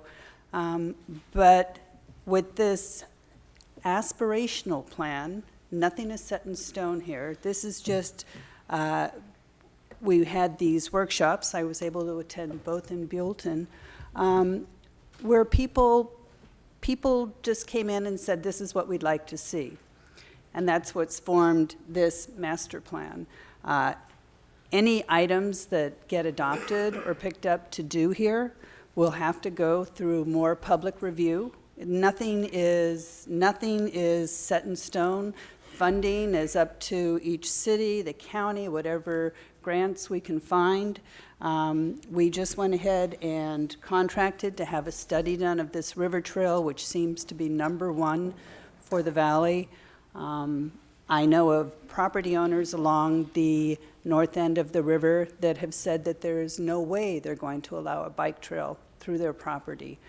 So I think we're really a long ways off on this, and if we ever get to a point where a trail is chosen, it will be through a lot of public review. So I wholeheartedly back this master plan. I think it's critical to connect our valley. Right now we have little cities throughout the valley with no real way to get around, and I think that the study done on this was very thorough, and I do support it. Thank you. Thank Director Mosby? Did you have your letter? Yeah, just a comment on bicycle trails out of Lompoc and the river. And while the bike trails might have expedited their entry into the river, I think they would have already been there. We did spend approximately $600,000 cleaning up, so whoever the gentleman said he was volunteering to clean up on trails, I don't know if he left, but we might need some more help over there. But there were, prior to us cleaning up the bed, there were 17 fires in 1 year's time frame in the bed. So it's not necessarily attributed directly to a bicycle, but it makes it easier for them to access. I think it's important that you mitigate this because it is an issue, as well as the introduction of people and pets into these environmental sensitive habitats. And it's, again, it's a plan. They're discussing a plan. So, I think everybody's stepping up and coordinating and putting this together. And I think most people who are for something, they just want to make sure that their input is in there and it gets planned properly. There's also something I'd mentioned at the sub-regional that is a volatile subject, and that is the agricultural chemical spray drift that's out there. So if you're putting these trails in there, make sure that you're on the right side of wherever you need to be. But part of the plan needs the input and the conversation, and make sure your emails are connecting the dots everywhere. And I think that's part of the animosity that establishes. People felt that they know what's going on, and you can be right next to it until it happens. Sometimes you don't really know, but I think it's something we have to do. And if that map could get back up, if you looked at the bottom, I mean, you had a very broad line. Maybe it was hidden where they couldn't see where it actually said the trail, the one that said, what was your verbiage on the bottom there? Alignment not yet, right?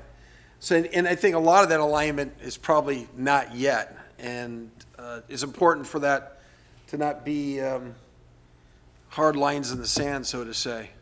And I think everybody wants to work together to get to a proper goal. And again, I'd sure like to get the volunteers' phone number for cleaning trails up. Thank you, Director Mosby. Director Adam? Well, I just wanted to address an issue. It's more a procedural issue here. I've got the packet of emails that's out in front of us, and I don't know if there's all of the emails. Okay, so I had my staff count up the emails that we had, and I'm sure there's some overlap here, but I got 30 no's and I got 20 yeses on the email, and this packet right here has 33 yeses and 0 no's, and one I can't tell which it is, so I put it down as neutral. I'm sure there's some overlaps in there, except there's not any in the no's. But it's kind of a skewed way to present. I mean, I don't know why I got this packet, why these particular ones were chosen for the Because they weren't packet. emailed to you yesterday. They came after the fact. Okay. So anyhow, I don't see that there's a lot of that there's one side or the other that's making a push here. I think we just got a lot of emails yesterday then that were yeses, I guess. Okay. Director Williams and Director Lavanino. Well, again, I think this is a pretty important slide. I think that folks who have possible concerns and objections, the alignment is not determined yet, but you do need these as planning documents to try to go after funding to make improvements happen. This stuff helps. So it's part of a process of creating some infrastructure connections. I just want to tell you, though, before you get too worried, I grew up in Isla Vista using the Goleta separated bike trail that's pretty equivalent to going right behind people's houses along Goleta. And people in Goleta view that as an amenity.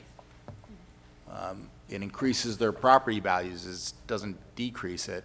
And the whole time growing up there, I think I saw a homeless person once or twice. And there's a lot more homeless people down here in the South County than there are up there.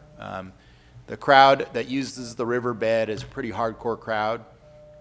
They want to be generally away from people. That's why they're out there. So I don't, I understand the concerns. It's natural to have those concerns, but it's definitely not my experience that a path like this has created that kind of result. Director Lavanino. Thank you, Mr. Chair. Well, I was going to mention the same thing. I think homeless are more pulled in by a riverbed in a place where they can basically find a place to hide where people aren't bothering them. Actually putting a bike path in that encourages traffic in there might have the opposite effect of what you're anticipating, but I understand why you're concerned.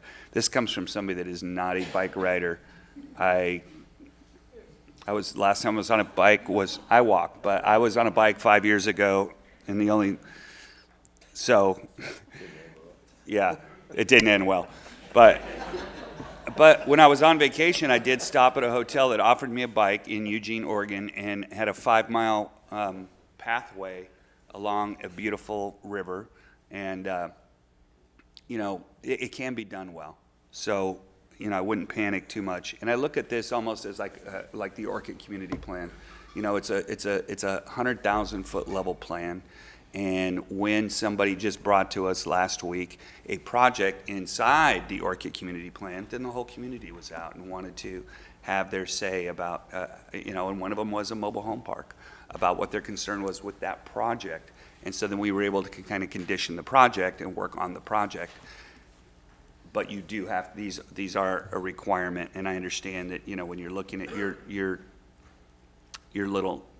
neighborhood and how it's going to be affected, you absolutely need to be involved in the process, and I appreciate the fact that you're here. It's not easy being here on a weekday in the middle of the day. So the fact that you're here shows that you're very concerned. I think all of us understand that, and as projects do come forward that might impact that area, we're going to remember this. So don't feel that, whether the plan gets approved or not approved, that your voice wasn't heard. Continue to be part of the process, and I would guess that as I see things, the people that tend to show up generally have their concerns heard more. So as the saying is if you're not at the table, you're the meal. So continue to be part of the process. Director Rubicava, then Director Toussaint, then Director Dominguez, and then Director Waterfield. Okay.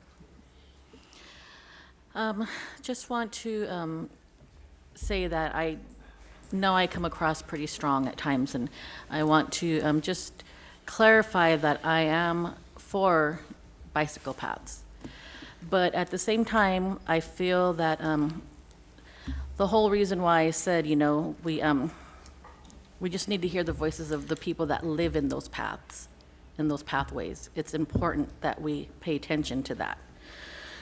One of the things when listening to residents came to mind, the valley or the country. Okay, there's not much country area left when people want to move to the country to be in the country, but then they bring the city with them. So we need to think about that too. I mean, I hope that this process, that everybody is open-minded. And just because we have different opinions doesn't make us enemies, it just makes us individuals. And I hope that that during this process, that the people that live in the area that are concerned, that you reach out and make sure you go to the meetings, and the people that are conducting the meetings, and maybe those that want the path, are open-minded to the fact that maybe there's a different area or a different place, and working hand in hand together. There's nothing wrong with giving and taking and just being empathetic towards each other. So. Thank you. Director Toussaint? So my few things is, first of all, I love everything I'm hearing from the different various directors here. I think it's all really providing a very valuable feedback that needs to be heard from the public and needs to be said. My few comments, I had some bullet points just to address more of, my local area. And first of all, I really wanted to thank Deborah for helping arrange. We did a public workshop in Solvang. I think we got over 60 people in attendance. I think it went on for about 2 hours. But that was actually awesome. We love hearing all that feedback. There's, obviously some issues that was caused with some bike lanes going down Fjord kind of unexpectedly. So I'd just like to address that there's a lot of communication type items in Solving that we are actively working on now to increase that public engagement, to increase that noticing. I can't get it done overnight, but I am working very hard on it, and we are making great strides in that. So I hope that takes care of some of the noticing type items. And I want to encourage the residents there that are concerned to continue with this process, because we at the city are still actively, taking that feedback. We will be looking at, alternatives, anything that could be done on Fjord Drive. Again, this master plan here is just really a plan to actually try to increase transparency. Before, Buellton and Solving had separate bicycle plans. And so in order to increase the transparency to the valley, we're now creating a valley-wide plan that everyone can look at, with synergy. So I think that there's a lot of great things going on here that are going to help resolve some of these things. And I hope that as people start taking notice to what is happening right now, that they do get engaged in this process. Aside from that, there's, just because there's a plan, it means that it still has to be studied. Doesn't mean that even if the bike trail move forward, and I am not a big fan of bicycle plan. I actually like multimodal or something like modal, because it's for people that are walking, it's for people that are jogging, it's for people that want to actively equestrian. So just to call it a bicycle plan to me seems a little actually misfitting, but that's just my little personal opinion. But even if a path were to move forward to connect Buellton to Solvang, there's nothing right now in this plan saying that path would ever even touch Fjord Drive. So I think that that's really important that everyone stays engaged, and even if it does move forward, the professionals will be studying all those types of items. Public engagement will be happening moving forward, and you very well might come out with a process where you end up a lot of people actually really getting behind this. Aside from that, my last finishing comment, my whole entire life I've gone to visit my grandmother that lives up in the East Bay area, and there are paths that go through the neighborhood. There are paths that go many different places there, and I, as a kid, and even today when I go visit, I notice that when I go there and I run on that path, I take the dogs out for a walk, things like that. I notice parents out there with their strollers. I notice people biking. I notice everyone coming together. And as I'm doing that, and I'm going through that path, and I see everyone's backyard, I notice that over 90%, it seems like to me, of people have built an actual gate in their backyard so that they can access that trail. So I think that once things are there and it's done properly, people really realize the value of it. But it's important that we go through this process so that we come up with the most valuable type thing for the community. That's it. Director Dominguez. Thank you, Chair Hart. In the plan itself, one of the project implementation says the current status of this project is a concept which leaves much work to do. I think that is probably sometimes how my wife describes me, but it really goes to show that the devil's in the detail in all the elements of this plan. And it's really going to require all stakeholders to stay engaged, keep coming to these meetings. So thank you all who are here today. We learned a lesson in the city of Santa Barbara when we did our bike master plan. We had amazing notice. We had dozens of meetings, and yet there were still people who hadn't been informed and came up late. And we tried to implement some of the changes that they requested. But it's a chance here for all the agencies involved to improve their notice opportunities. And I think other areas where we can win is how do we approach public safety? How do we approach fires in these areas? Because that's something that's increasingly going to be a problem. How do we get public safety assets to respond to the changes?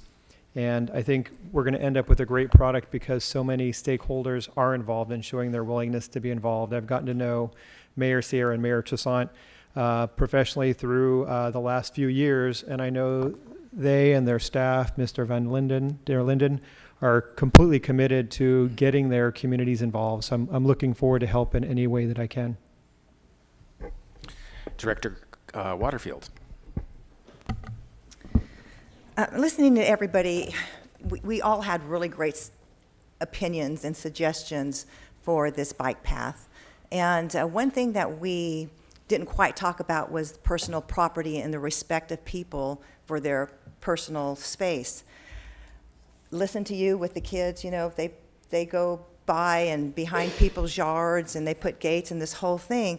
But my point is there are some people that like that and there's some people that don't. And we have to be very cognizant of where we put these paths.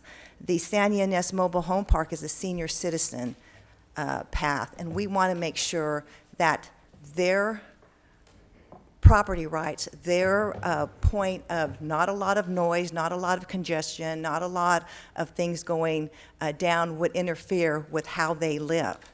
And that's one of the things that we need to be cognizant of is how people are living right now. We have to make sure that we're not going to go in there and interrupt their space at all whatsoever. So as we plan this, and this goes forward, I'd like what the gentleman said is that we need to make sure, and if we could put a condition on this, that where these routes go, that every person gets notified within 300 feet and everything is posted, so that there is no excuse for someone to come and say, we never knew what was going on. It may require a lot of work, but if we're going to get funding for this, then you've got the money for it. So I just want to make sure that we let everyone know what is going to be happening in their backyard and that they have an opportunity to come forward and redesign something that will not work for them. Director Clark, and then Director Perotti, and then Director Hartman. Thank you, Your Honor. You know, I don't really have a lot to add. I'll say in our community, we really fiercely protect neighborhoods, and we welcome people coming out and giving us their input about what their neighborhood is going to be like, and so we respect that, and I like Director Rubalcava's comment about enemies, and I think that what I've heard here today is that people willing to work together to make a project that really will be amenity for everybody, and to the extent I think this meeting is testimony that nothing's going to fall through the cracks. I mean, this is going to be very, very well done, and the community input will be taken and respected. So I'm going to be in support of this measure. Director Perotti. Thank you, Chair. I'll be very brief. I am going to support the adoption of the San Ynez Valley Bicycle Plan, and I feel confident what I'm hearing today from staff and my fellow directors is that we will go above and beyond to get the information out so that you will know about meetings, and it could never have worked as well as it did in Goleta without that notification and really getting the public, the community involved, and now they love our paths and our multi-purpose path. And I too am an advocate for pedestrian safety, so I think that's something that you might want to look at next, San Ynez. I think this is a great start, but pedestrian safety is equally as important. But I definitely will be supporting this because I feel confident that, as you said, Director Clark, nothing's going to fall through the cracks here. We heard that you were loud and clear. Thank you. Director Hartman. Thank you. I'd like to start, not so much Director Lavanino's on the menu comment, but democracy is of the people, by the people, for the people who show up. And Fjord, I'm not sure I should invite anybody to go there, but it is one of the most beautiful neighborhoods you could ever imagine. And I think it's that way because people care very much, and they are willing to come to meetings like this and speak up on behalf of their community. I think what happened in this case is we have a conceptual plan, and there was noticing, but it wasn't until there was this new big broad stripe on the road that people said, whoa, what's going on? And I think we've heard that the city acknowledges there should have been better notice. But the silver lining there is that now we do have everybody, and there will be notice, and you have a commitment, I think, from everybody up here that that will be the case. I just wanted to talk briefly about some of the benefits of this overall effort. In the San Ynez Valley, it used to be very rural, but now it's become more suburban with more population. And so we have tremendous amount of congestion on the roads. And so this does offer an opportunity to reduce emissions and more healthy eating, active living initiatives for all ages, safer pathways to get to work and school. And I've heard Abe Powell speak about some of the work he's done in the Montecito area, and people have flagged this, but the community building aspect, when you're sort of isolated in your car, it's a very different experience. And when you can have these groups of cyclists in these bicycle trains getting to school, it really creates a sense of community. And I think that is something that we are all seeking. As far as I just wanted to highlight that the city of Goleta developed a master plan, a bigger plan, not just a small plan, in October of 2018. It was an award-winning plan, and since then they've gotten $14 million to implement it. The city of Santa Barbara developed their plan in 2016, and much to my envy, $30 million. And so this is really the wave of the future. The city of Solvang applied for to connect to their Class 1 bikeway from the park, a spur trail, and it fell just a few points short. Would have gotten that money, but there wasn't a bigger regional plan about connectivity. So this plan will help us bring resources. But the way to get this money is to show that we've done the homework, that we have community support. That's a big factor in how these plans are evaluated. So I think you know that our feet will be held to the fire going forward, because if we do want to use the benefits of the plan to actually move through this sequence of steps, we need to build community support. And I'm committed to working with everyone who's come today and been involved in this process all along. And I know I speak for Mayor Toussaint and Mayor Sierra that we will all work together to make this happen. Thank you. Is there a motion on this item? I move that we adopt the San Ynez Bicycle Master Plan. And a second? I Mr. Sierra? second that and add the direct staff to file the California Environmental CEQA Notice of Exemption. With the changes that staff mentioned regarding Caltrans's modifications. Thank you. Director Waterfield? And you know, we did a lot of promising that we'll notify the residents, but can we put that in this as well with that 300-foot notice to everyone involved? Is that acceptable to the motion? Well, and second? I just want to say, I don't know if I want SBCAG to be in the business of dictating to local jurisdictions their noticing requirements. I mean, I wouldn't want to vote on noticing requirements in the city of Santa Maria. I mean, I think the mayors here and the supervisors, we've heard loud and clear about noticing requirements, but SBCAG shouldn't be dictating noticing requirements to individual jurisdictions within its boundaries. Director Sierra? I think the only reason that they're asking us to direct staff to file the exemption notice is because this is an aspirational bicycle plan and it's not anything set in concrete. So as each project comes up, then certainly we'll have to deal with any kind of CEQA that comes up. Director Waterfield, given that the next phase is, well, actually, maybe the SBCAG staff could speak to this noticing issue. Sure. Again, this is a adoption of the regional board, but we are not the implementers of these projects. It would be the cities and the counties, and they would be responsible for notifying when they went through the environmental process and the right-of-way process and the design process, the residents along the implementation of those projects. So again, it would be up to those individual jurisdictions or project sponsors, if it would be Caltrans or whatnot, to do, and they have to notice them by law. It's CEQA law that you have to notice when things like this happen.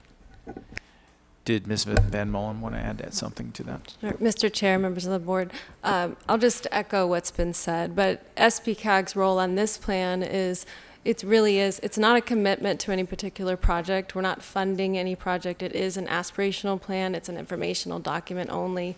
So it's been adopted by 2 jurisdictions already, and it's really up to the jurisdictions that are doing the individual projects to do any environmental review as well as do the noticing. So my recommendation would be not to direct the other jurisdictions on the noticing. Okay, I understand that, but since we have the mayors and everybody involved, I'm sure that they can nod their heads with a yes, they'll be notified. Thank you. I don't think I've ever remembered all 13 members of the board speaking so directly and clearly to the neighborhood about something that. So I think the message has been received. All those in favor, say aye. Aye. Oppose and abstain. Matter carries unanimously. Thank you very much, and thank you all for coming and listening and speaking. Next item is item number 7. Do we want to take a break, maybe? Do we want to take a break, or do we have quite a bit? Well, that's the trade-off, is break or quorum. So I think we should keep going. If folks could please take your conversation out of the room, we appreciate it. We have remaining business to do. Are we taking a break? No. Oh, we're going to keep going. Go ahead. We're going to stay in session and try and get through here because folks have to leave at 12:30. The roll Just call push it. or push? Just add push. Okay.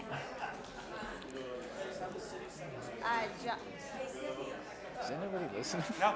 Hey, Terry, we're going. We're continuing. Okay. Let's sit down. We're going to keep going. Thank you. Could I have everybody's attention? We're continuing on the meeting. So if the audience members would please take the conversation outside. We're trying to get all this work done by 12:30. That's right. Item number 7. Will the clerk please read the item? California Highway Patrol, safe on all roads. Receive a presentation from the California Highway Patrol in regard to the Safe on All Roads program specific to drunk driving collisions and highway safety in Santa Barbara County. Good afternoon, board members. We hear often about the 3 musketeers of traffic safety. So education, enforcement, and the third one is engineering. And that's what SBCAG is really helps support funds, projects, and critical investments on infrastructure that are designed to improve safety and relieve congestion. At the request of Supervisor Hartman through the chair, we have invited the California Highway Patrol to share information about their Safe on All Roads program specific to reducing drunk driving collisions in Santa Barbara County. So these are the additional safety efforts that help save lives, such as raising public awareness around traffic collisions attributed to behavior choices of motorists. So with us today, we have Santa Barbara California Highway Patrol Captain Cindy Ponce and Officer Jonathan Gutierrez. So I'm going to turn it over to them. Captain Ponce. Right, advance. Right click, advances. Left. All right. Thank you very much for coming. We appreciate you being here, Captain Mr. Ponce. Chair and board members, thank you so much for inviting us to be here. And we really appreciate you guys being on our task force also, Supervisor Hartman. And when we were asked to come to this meeting, we had really good statistics. As of September 12th, starting the very next day, we had 3 fatal collisions in 3 days. And since then, we had 1 more fatal collision and 1 act of violence where the person was arrested for murder. So we've unfortunately had a lot of tragedy in the last couple months in our jurisdiction. So with that, we are here to discuss the Safe on All Roads grant that we were awarded that started October 1st of 2018 through September 30th of 2019. So I'm going to turn it over to Officer Gutierrez, who will go through our PowerPoint presentation with you. Thank you. Thank you. Officer Gutierrez. Morning. Thank you for inviting us here today. I'm going to try to go over as brief as I can. So we got the 4 E's: education, enforcement, engineering, and emergency medical services and fire. We don't have fire here today, so we're going to go over the first 3. So enforcement, I'd like to draw your attention to the numbers on the board there. So we had 139 DUI enforcement patrols, and that's either officers during the daytime looking for DUI drivers or at night paired up. So we had 1,812 hours throughout both operations, and that's the Buellton area as well as the Santa Barbara area, which goes from the Ventura County line to Los Olivos. So we had 780 citations written, and when we stop these people for citations, we're looking for DUI impairment. That's why they're getting stopped, and then if they're not impaired, we either write a citation or we can give a verbal warning, so we had 250 of those as well. And we actually took 30 people off the road for DUI, 28 for alcohol, 2 for drugs, due to this grant, which gives us extra officers out on the road. We did 51 field sobriety tests, 3 DRE evaluations, and we were able to assist 74 people on the road as well. Something we're very proud of is the 43 DUI presentations that we did throughout the public, impacting 9,500 plus people. So we're going to go into education. We're going to go into a lot of different education programs that we did in the Santa Barbara area as well as Buellton areas. So this is what our captain was talking about earlier with the statistics. If you look at the red line, it's going to give you basically a chart of when we had this grant in 2015 and 2016. If you look at the blue line, it's 2018 to 2019. So for the most part, the blue line, we were starting to do a lot better than we did the time prior. But in the very end of August to September, we had a spike in incidences. And actually, a lot of these happened right when our grant overtime was expired. So as soon as we had no more hours, and we couldn't put those extra patrols out, our numbers just shot through the roof, unfortunately. So we are applying for this grant once again, but it's going to be in the next fiscal period, and we'll go over that later on in the presentation. So we had support letters from Senator Head Jack's office, the District Attorney's office, UCPD. We already have another support letter for the next one from Joan Hartman's office, as well as DA's office. So we did a task force kickoff. We had a bunch of members from the community, as well as a lady who lost her son to a DUI collision. And we had everybody there, and basically the mother talked about the collision where she lost her son, tried to make a very impactful presentation to the media, as well as to people that are watching KEYT, KSBY, and any other entities. So what we did is we partnered with Cottage Hospital, and we had an Arrival Live tour. And Cottage Hospital has the funds called the Ritchie Funds. And what they do is they actually pay for this Arrival Live tour to go to each one of the high schools, and they hit 4 high schools. Actually, they hit all 5 in Santa Barbara. And so what they did is they bring a car. They give you 2 different scenarios. The first scenario is a distracted driving one. So as you're driving the vehicle, a phone rings. You're supposed to grab your phone, look down, and as soon as you look down, you actually crash into something. The second scenario is the DUI scenario. And so basically, you're trying to drive, but the vision's very foggy. So you basically, your car, it's like a computer screen. So your car is you're swerving all over the roadway and you end up either crashing or a cop would pull you over. So we were able to go to each high school, and we tried to hit all of the senior and junior classes, which was a very successful event. And Cottage Hospital paid for it, so therefore they assisted us in this, which ended up being about $2,500 each time they did it. So we had a safety corridor meeting in the Buellton area in Los Olivos. So we wanted to do two kickoff campaigns, one in the Santa Barbara area, one in the Buellton area, and basically one over the grant and having support from the community members as well. So we also did a social media presence. So this is from the Buellton area. They're basically saying that we have this Safe on the Roads campaign. We're out there writing citations as well as looking for DUI drivers. Had the same for Santa Barbara on our Facebook post as well. So this is one of the high schools. This is Bishop Diego. So as we're doing the Arrival Live tour, I'm actually there in person with DUI goggles. So while the kids are waiting to get into the car, I'm actually walking them through DUI goggle test. So basically you have them wear the goggles. They focus on one thing. They're able to concentrate on that one thing. And as soon as they divide their attention by giving them one of the field sobriety tests, they see how difficult it is to actually divide your attention, which drinking and driving does. So we have the every 15-minute program. I'm not sure if you guys are aware of it. I'll give you a brief synopsis of it. We basically have a DUI collision at the high school. So we did this one at Cabrillo. Santa Barbara, we did ours in Carpinteria. And we had the DUI collision. You have helicopter land, coroner, sheriff department, CHP, AMR, fire departments. Everybody that would be at a fatal collision shows up and they participate in this. So the very successful events, we have the junior and the senior class of each school come out and they watch this event, and we hope that it affects them in making future decisions. This is the Carpinteria one. And it's very graphic, but at the same time, we want the message to get through. We do make a movie that they're all on YouTube. So if you guys were to go to YouTube and type in every 15 minutes, you'd see thousands of different programs that have been put on throughout California as well as the nation. And the California Highway Patrol is the overseer of this grant. So last year we had $6,500 that we can give to any school as long as they follow the parameters of the grant. This year we have $8,500 that we can give to schools. I'm trying to get in contact with Bishop Diego And then Buellton plans on doing this at Lompoc High School this year. So this is Officer Kevin McCool. He's not here today, but he's the public information officer in Buellton. He did a DUI education program at Vandenberg Air Force Base.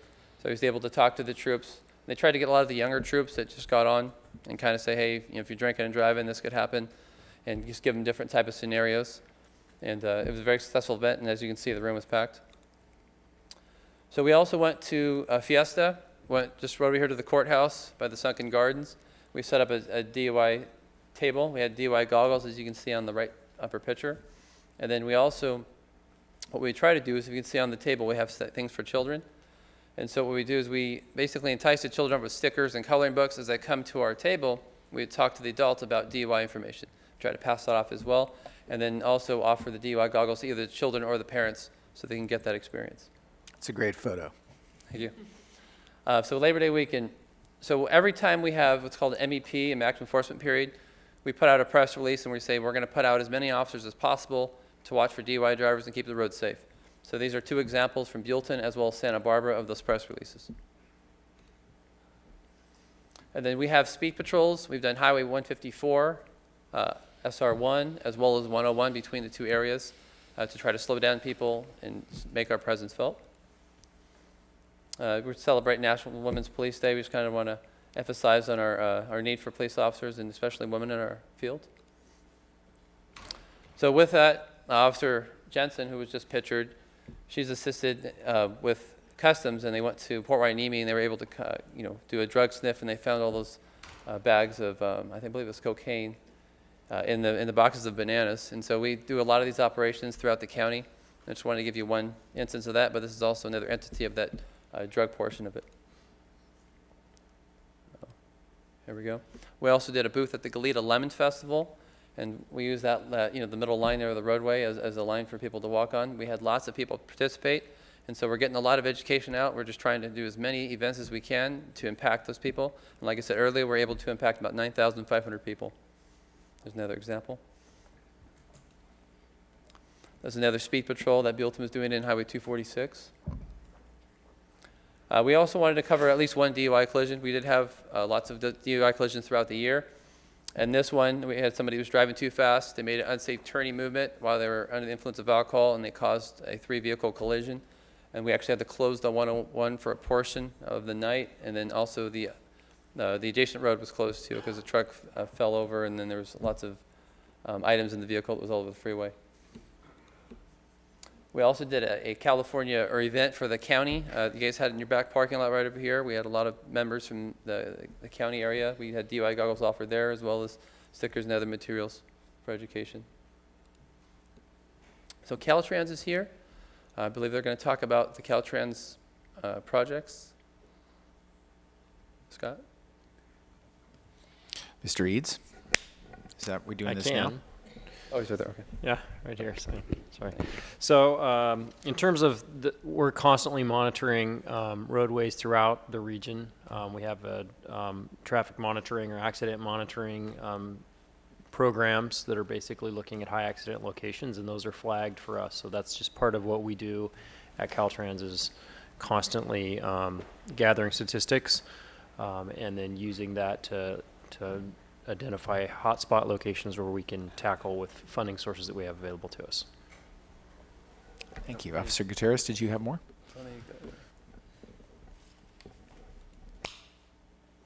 You want to talk about any particular slides, sir?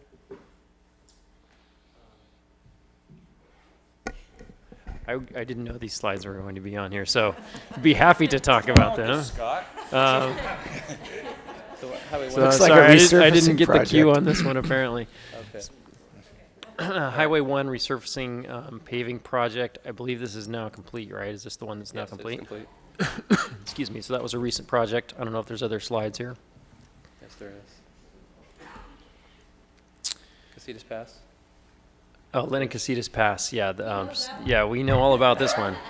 So yeah, this project has been going on for some time. Reconstructing a couple overcrossings in the city of Carpinteria, as well as reconstructing some of the ramps, and we're looking at completing that early next year, middle part of next year. 246 resurfacing, expected completion June 2019, so this is complete as well.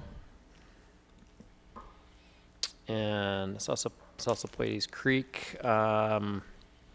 So this one, I'm not sure if it's underway now, or it looks like it is underway, and expected completion in June 2021.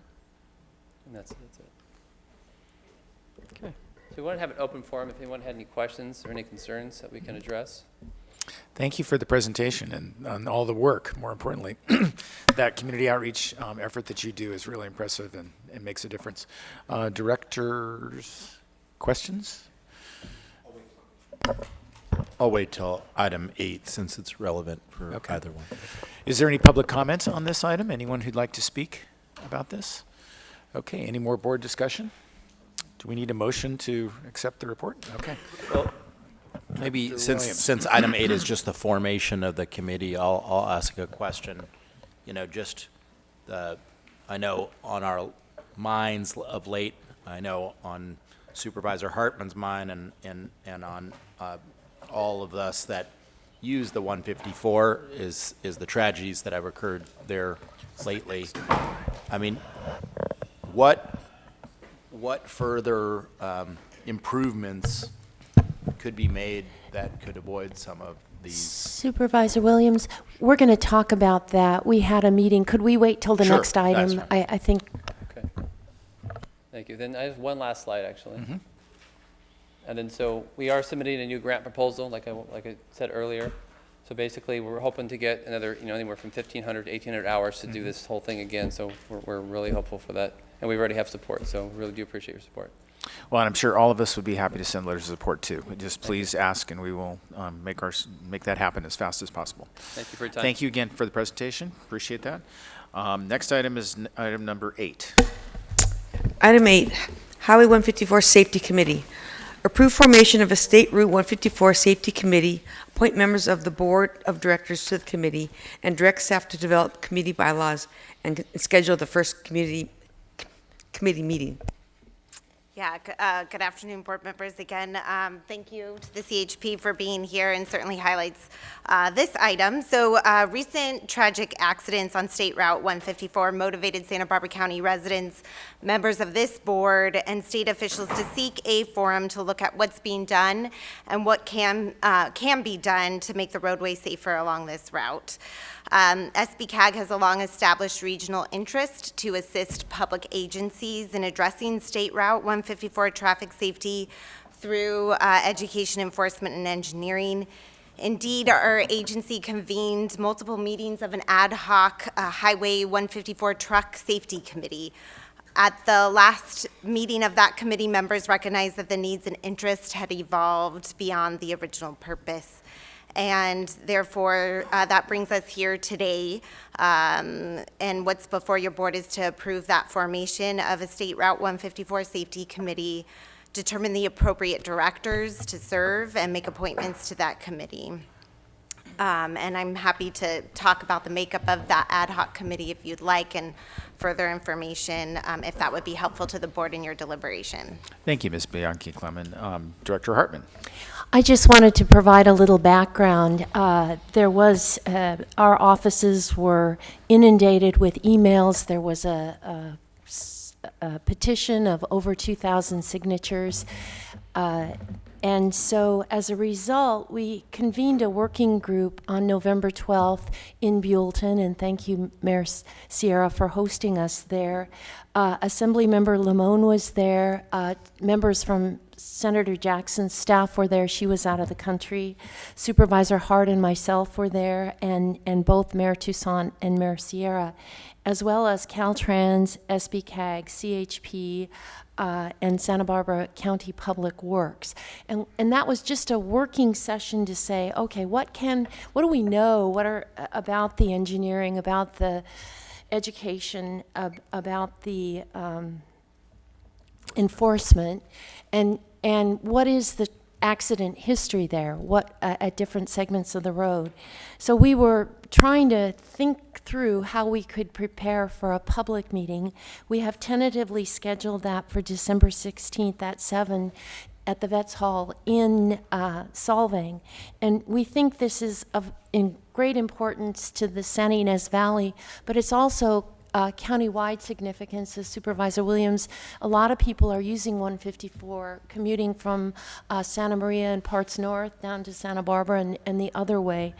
And so we've had a lot of people giving ideas and suggestions about how we might make this safer. And so this would be a forum to do that. And what we'd like to do is reconstitute this safety committee, but do it within SBCAG rather than out of Senator Jackson's office or our office or something like that, because it does have broad import. And so I am hopeful that we can indeed create an ad hoc committee of this board and then direct SBCAG to move forward with this forum for December 16th and then beyond. Thank you, Director Hartman. That is a great summary of where we are and where we need to go. Is there any other comment that anyone would like to make? Director Mosby? You know, understanding the importance of 154, but and it's one thing I asked before about statistics about highways and the fatality components. And I know Highway 1 out of Lompoc is a significant issue. Is this something to be piggybacked on this, or are there enough emails about the cares and concerns that Highway 1 could be, not with 154 committee, but a safety committee for Highway 1? I think as far as number of fatalities and accidents, this section of 1 between Lompoc and the 101 is probably one of the most dangerous roads in the county. And I'm just curious where we're going, you know, how we're getting to where we are and where we're going, and are we looking at other roads? Director may Hartman, I? please do. I think that is an extremely good observation, and it did come up at our working group. How dangerous is 154 compared to, say, 166 or the Highway 1? We weren't able to answer that question. We hope to have an answer on December 16th, but I do think then this would be an opportunity. It would be a case study, and then we could look at the more dangerous roads or segments of roads and begin to maybe broaden this group, or at least the way we're approaching it, which is bringing all the different agencies and entities together to consider what can be done and perhaps develop a list of projects. And if I may ask, so anticipating that you're maybe moving towards a prioritization of the 154 component? Well, I think what's happened is there historically has been a 154 Highway Truck Safety Task Force that began almost 10 years ago and has met for a long time on and off. And the most recent incidences have brought to light the need to reconstitute that in a more permanent way as an SBCAG subcommittee as opposed to an ad hoc committee, which is how it had been structured before. But I think your point that there are other highways that also deserve attention around the county probably leads us to having an agenda item on a future SBCAG board agenda where we could take a look at the various state highways around the county and to do a traffic safety report, find out some statistics from the CHP about accidents and enforcement broadly, and then I think that would help us, decide on future actions about other highways. But this task force, I think, kind of logically extends into a standing committee because it has been doing work for about the past 10 years. Does that answer your question, Director Mosby? Yeah, I just wanted to make sure, is in certain cases, being the one person out there, and then Supervisor Adam helping me as well, but, kicking and screaming seems to be how things get done. And the squeaky wheel getting the grease. And, unfortunately, I got a bridge that's in 1939 that's moving and failing, and yeah, we've got it moved up another decade. But, I'm just trying to see the progression of where we're going and how it's going to make sure that all the other areas of importance aren't left out, and we don't end up, because we have a committee, that certain things get prioritized. And I think we need to treat everybody equally and the same wherever they are. It's a great point, and I hope that the future agenda item to take a look at all the highways is the way to do what you're describing, I think. Director Adam.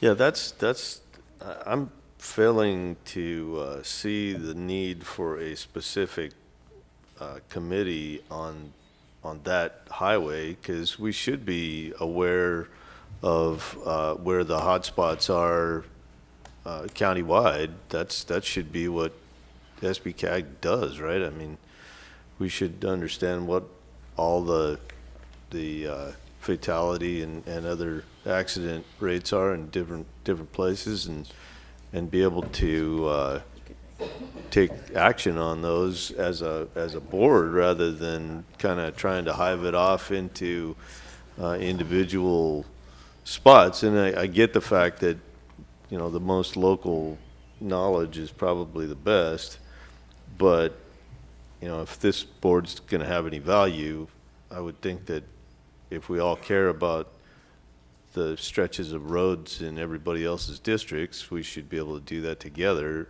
And I would probably rather see it instead of one place that has a problem, because we just heard about 3 places that potentially have problems in different spots in the county. And so maybe we should just deal with all of those as a board rather than hive off one place or another. Director Sierra? Okay, well, I agree that there are other areas besides 154. I do know, 10 years ago, when the truck came down 154 and killed a family, lost its brakes, that's when the safety committee started. It's been relatively quiet. Half of the committee is no longer with CAG, and then most recently, the suicide attempt that killed the mother and 2 children. I've been getting emails, phone's been ringing off the hook. People want to know what we're going to do about it. I don't know that there's much you can do with somebody who decides that they're going to die by crash. But it was interesting, November 12th, when we had a very informal, we had Caltrans and the CHP and the county come. It was really informative to find out what has been done and how much they are aware of hot spots and where things are. And I would really like at least to have this public forum on December 16th, so residents in the valley, I was immediately gung-ho, let's do it in Buellton. I'm getting all these calls. I was talked, it made more sense to do something valley-wide because this was a Solvang resident. And I just think it's really important that part of our job is to inform our residents, our constituents, of exactly what is happening and what Caltrans has done, what their future plans are, what the CHP has done. So I would really like to do that, but, you know, perhaps we need just a safety committee with subgroups, Highway 1, 166, 154, 246, I don't know. But I think the information that we got from this one meeting is something that needs to be shared with our residents, whether it's through CAG or not. Director Adam, then Director Dominguez. Well, I can see the need for some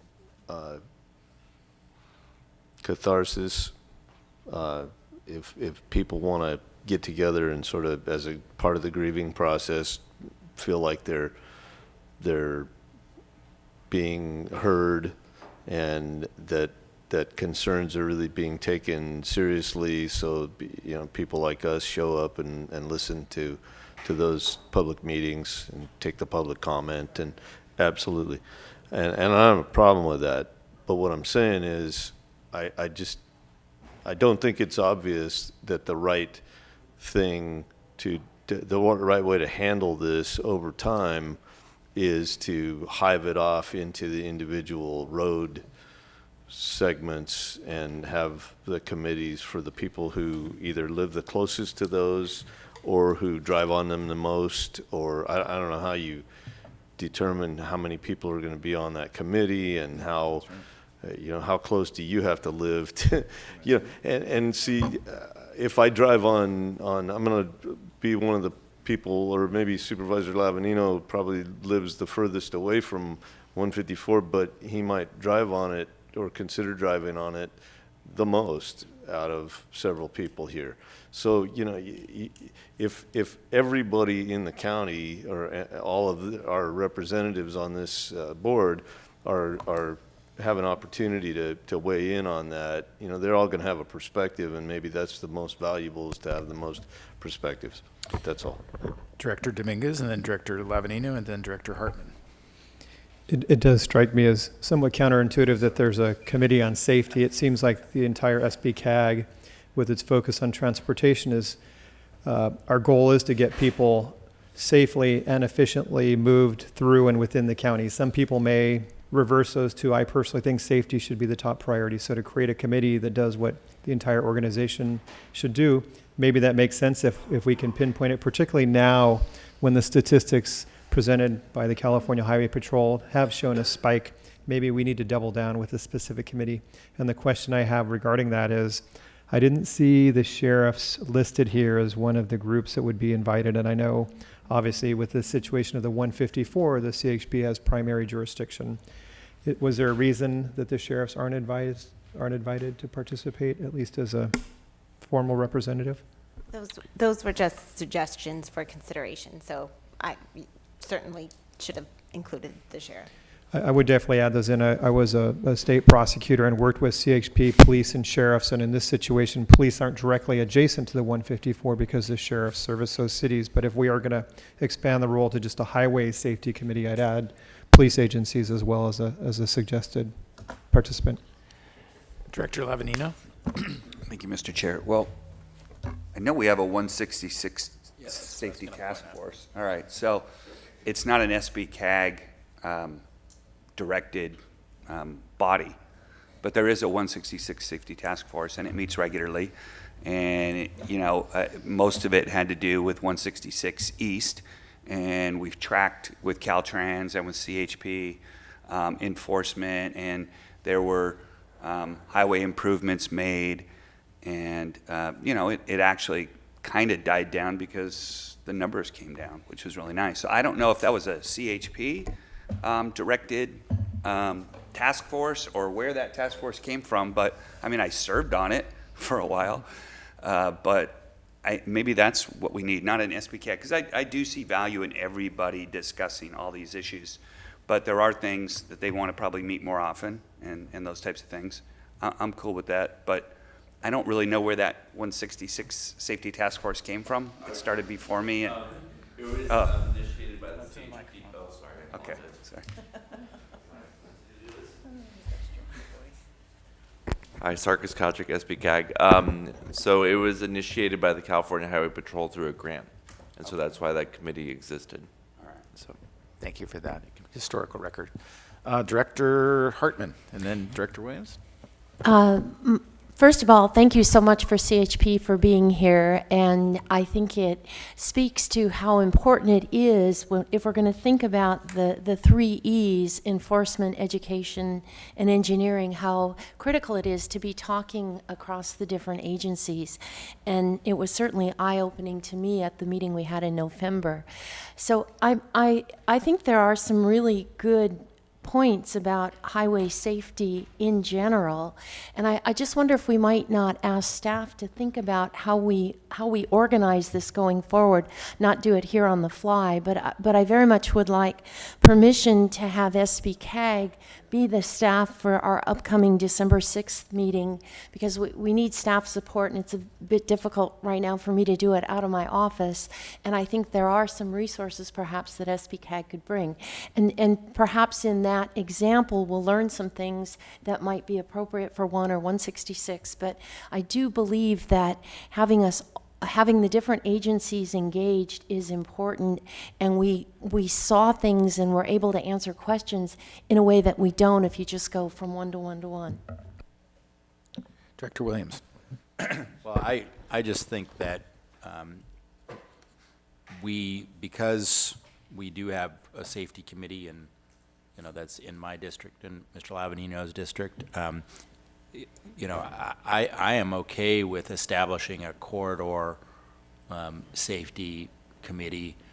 To me, it's just a basic courtesy that I would afford any one of SBCAG members if they live in a dangerous trouble spot, and that includes in Lompoc.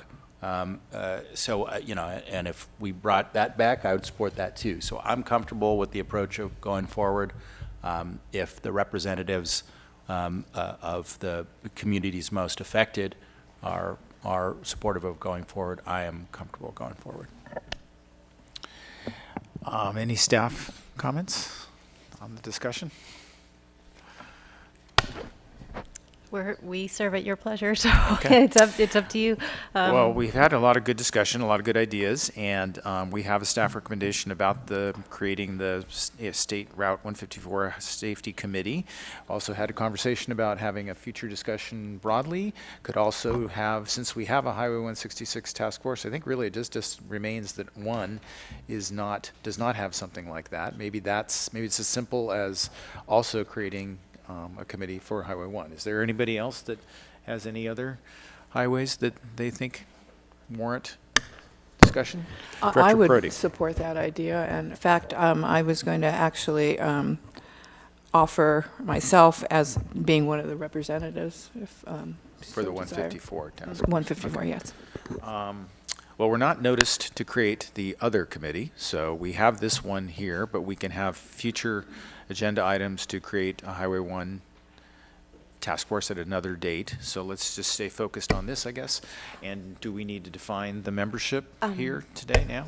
Chair. Wait, pardon me, Director, Yes. Director Hart. I heard Director Williams mention a corridor safety committee, and maybe this is a question for legal counsel. Since the bylaws are not created and they're talking about forming a standing committee on safety, is the name limited to 154, depending on The action before you is The to form a 154 Four. committee. So Okay. if that's what you want to form, then we'll form it. Then we're asking for volunteers to serve on that committee, and it can't be more than a quorum of this committee. Mr. Chair and members of the board, that's my recommendation, is that today we just consider the 154. We do have public comment on that, Okay. but one of the things that's before your board is to appoint individual directors to that committee if the board decides to create the committee. Okay, thank you. Let's have public comment then. Who is? Miss Michelle Sevilla.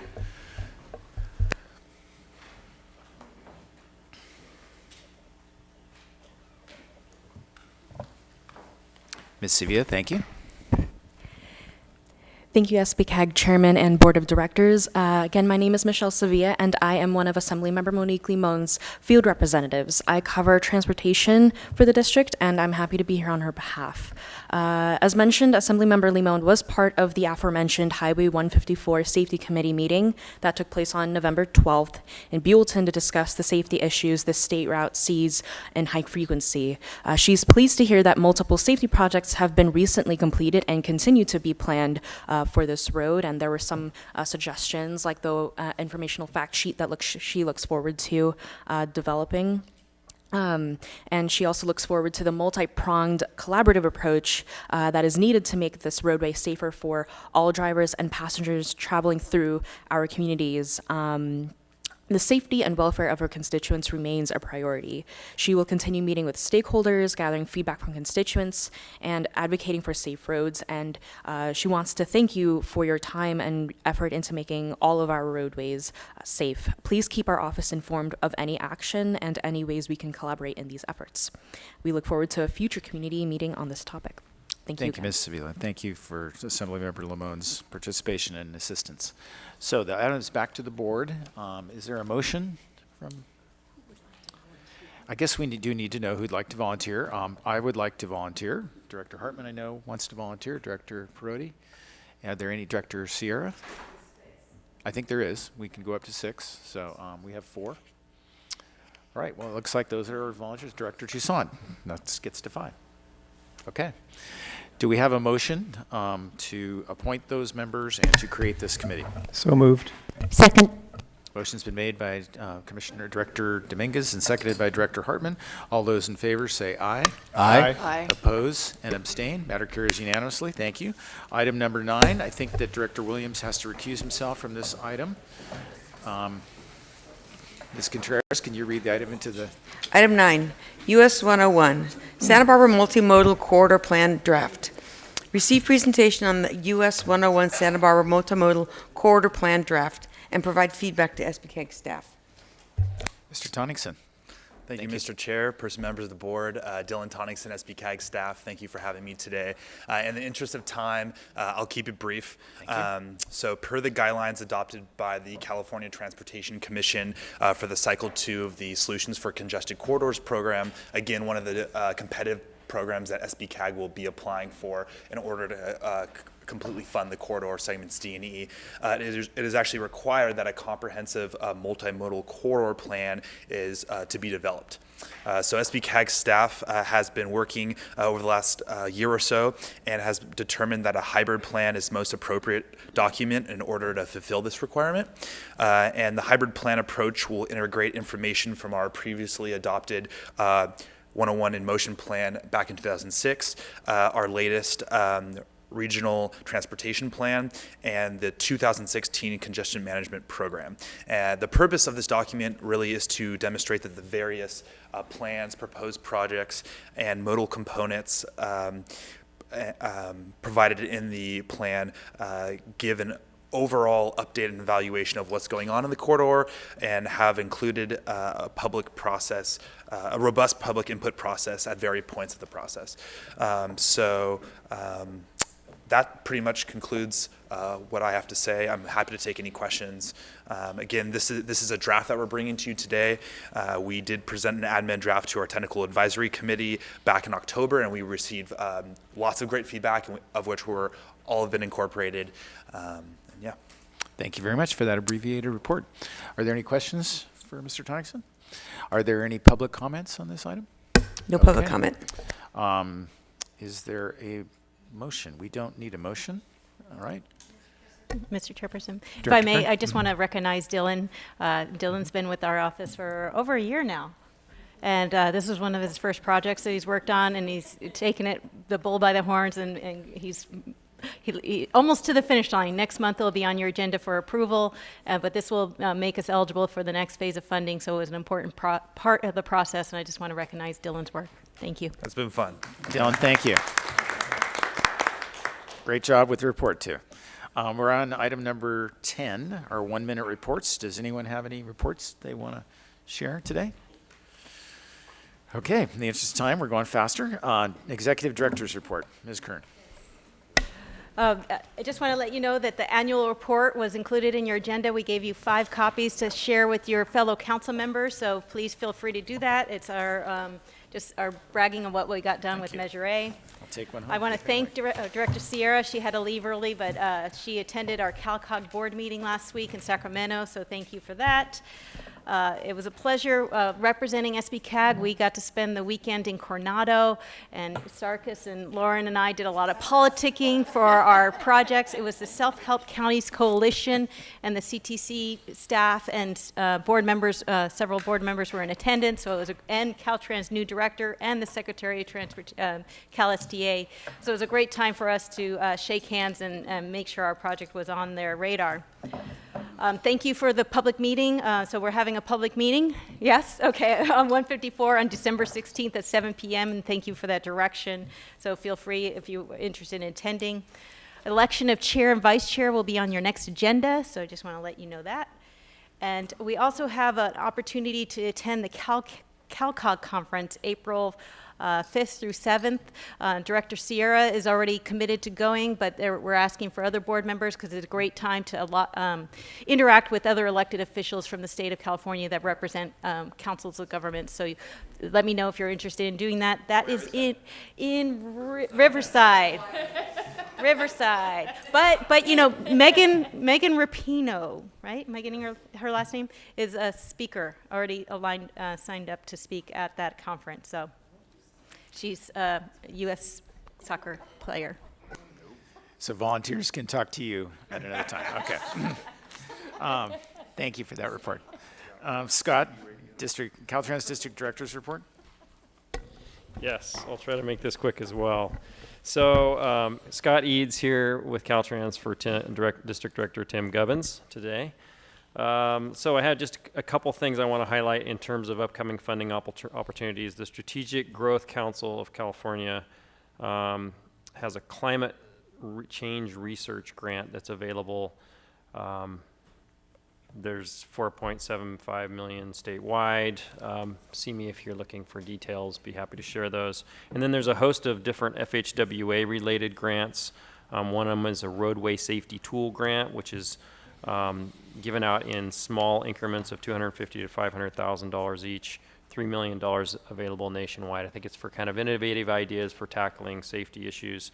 And then there's a whole host of other federal grants, which I won't get into, but please do. If anybody's interested, we've got details here and websites. It's all online, so I can share that information.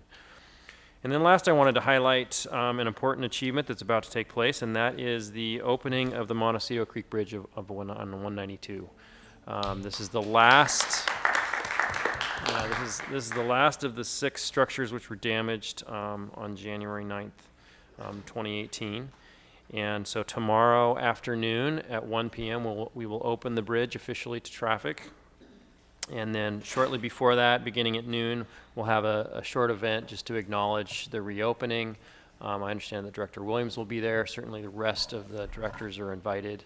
It'll be fairly informal, an opportunity to just recognize, the challenges that this community has put up with in terms of having all these bridges closed, and acknowledge that this is an important achievement to have access restored along the whole length of 192 again.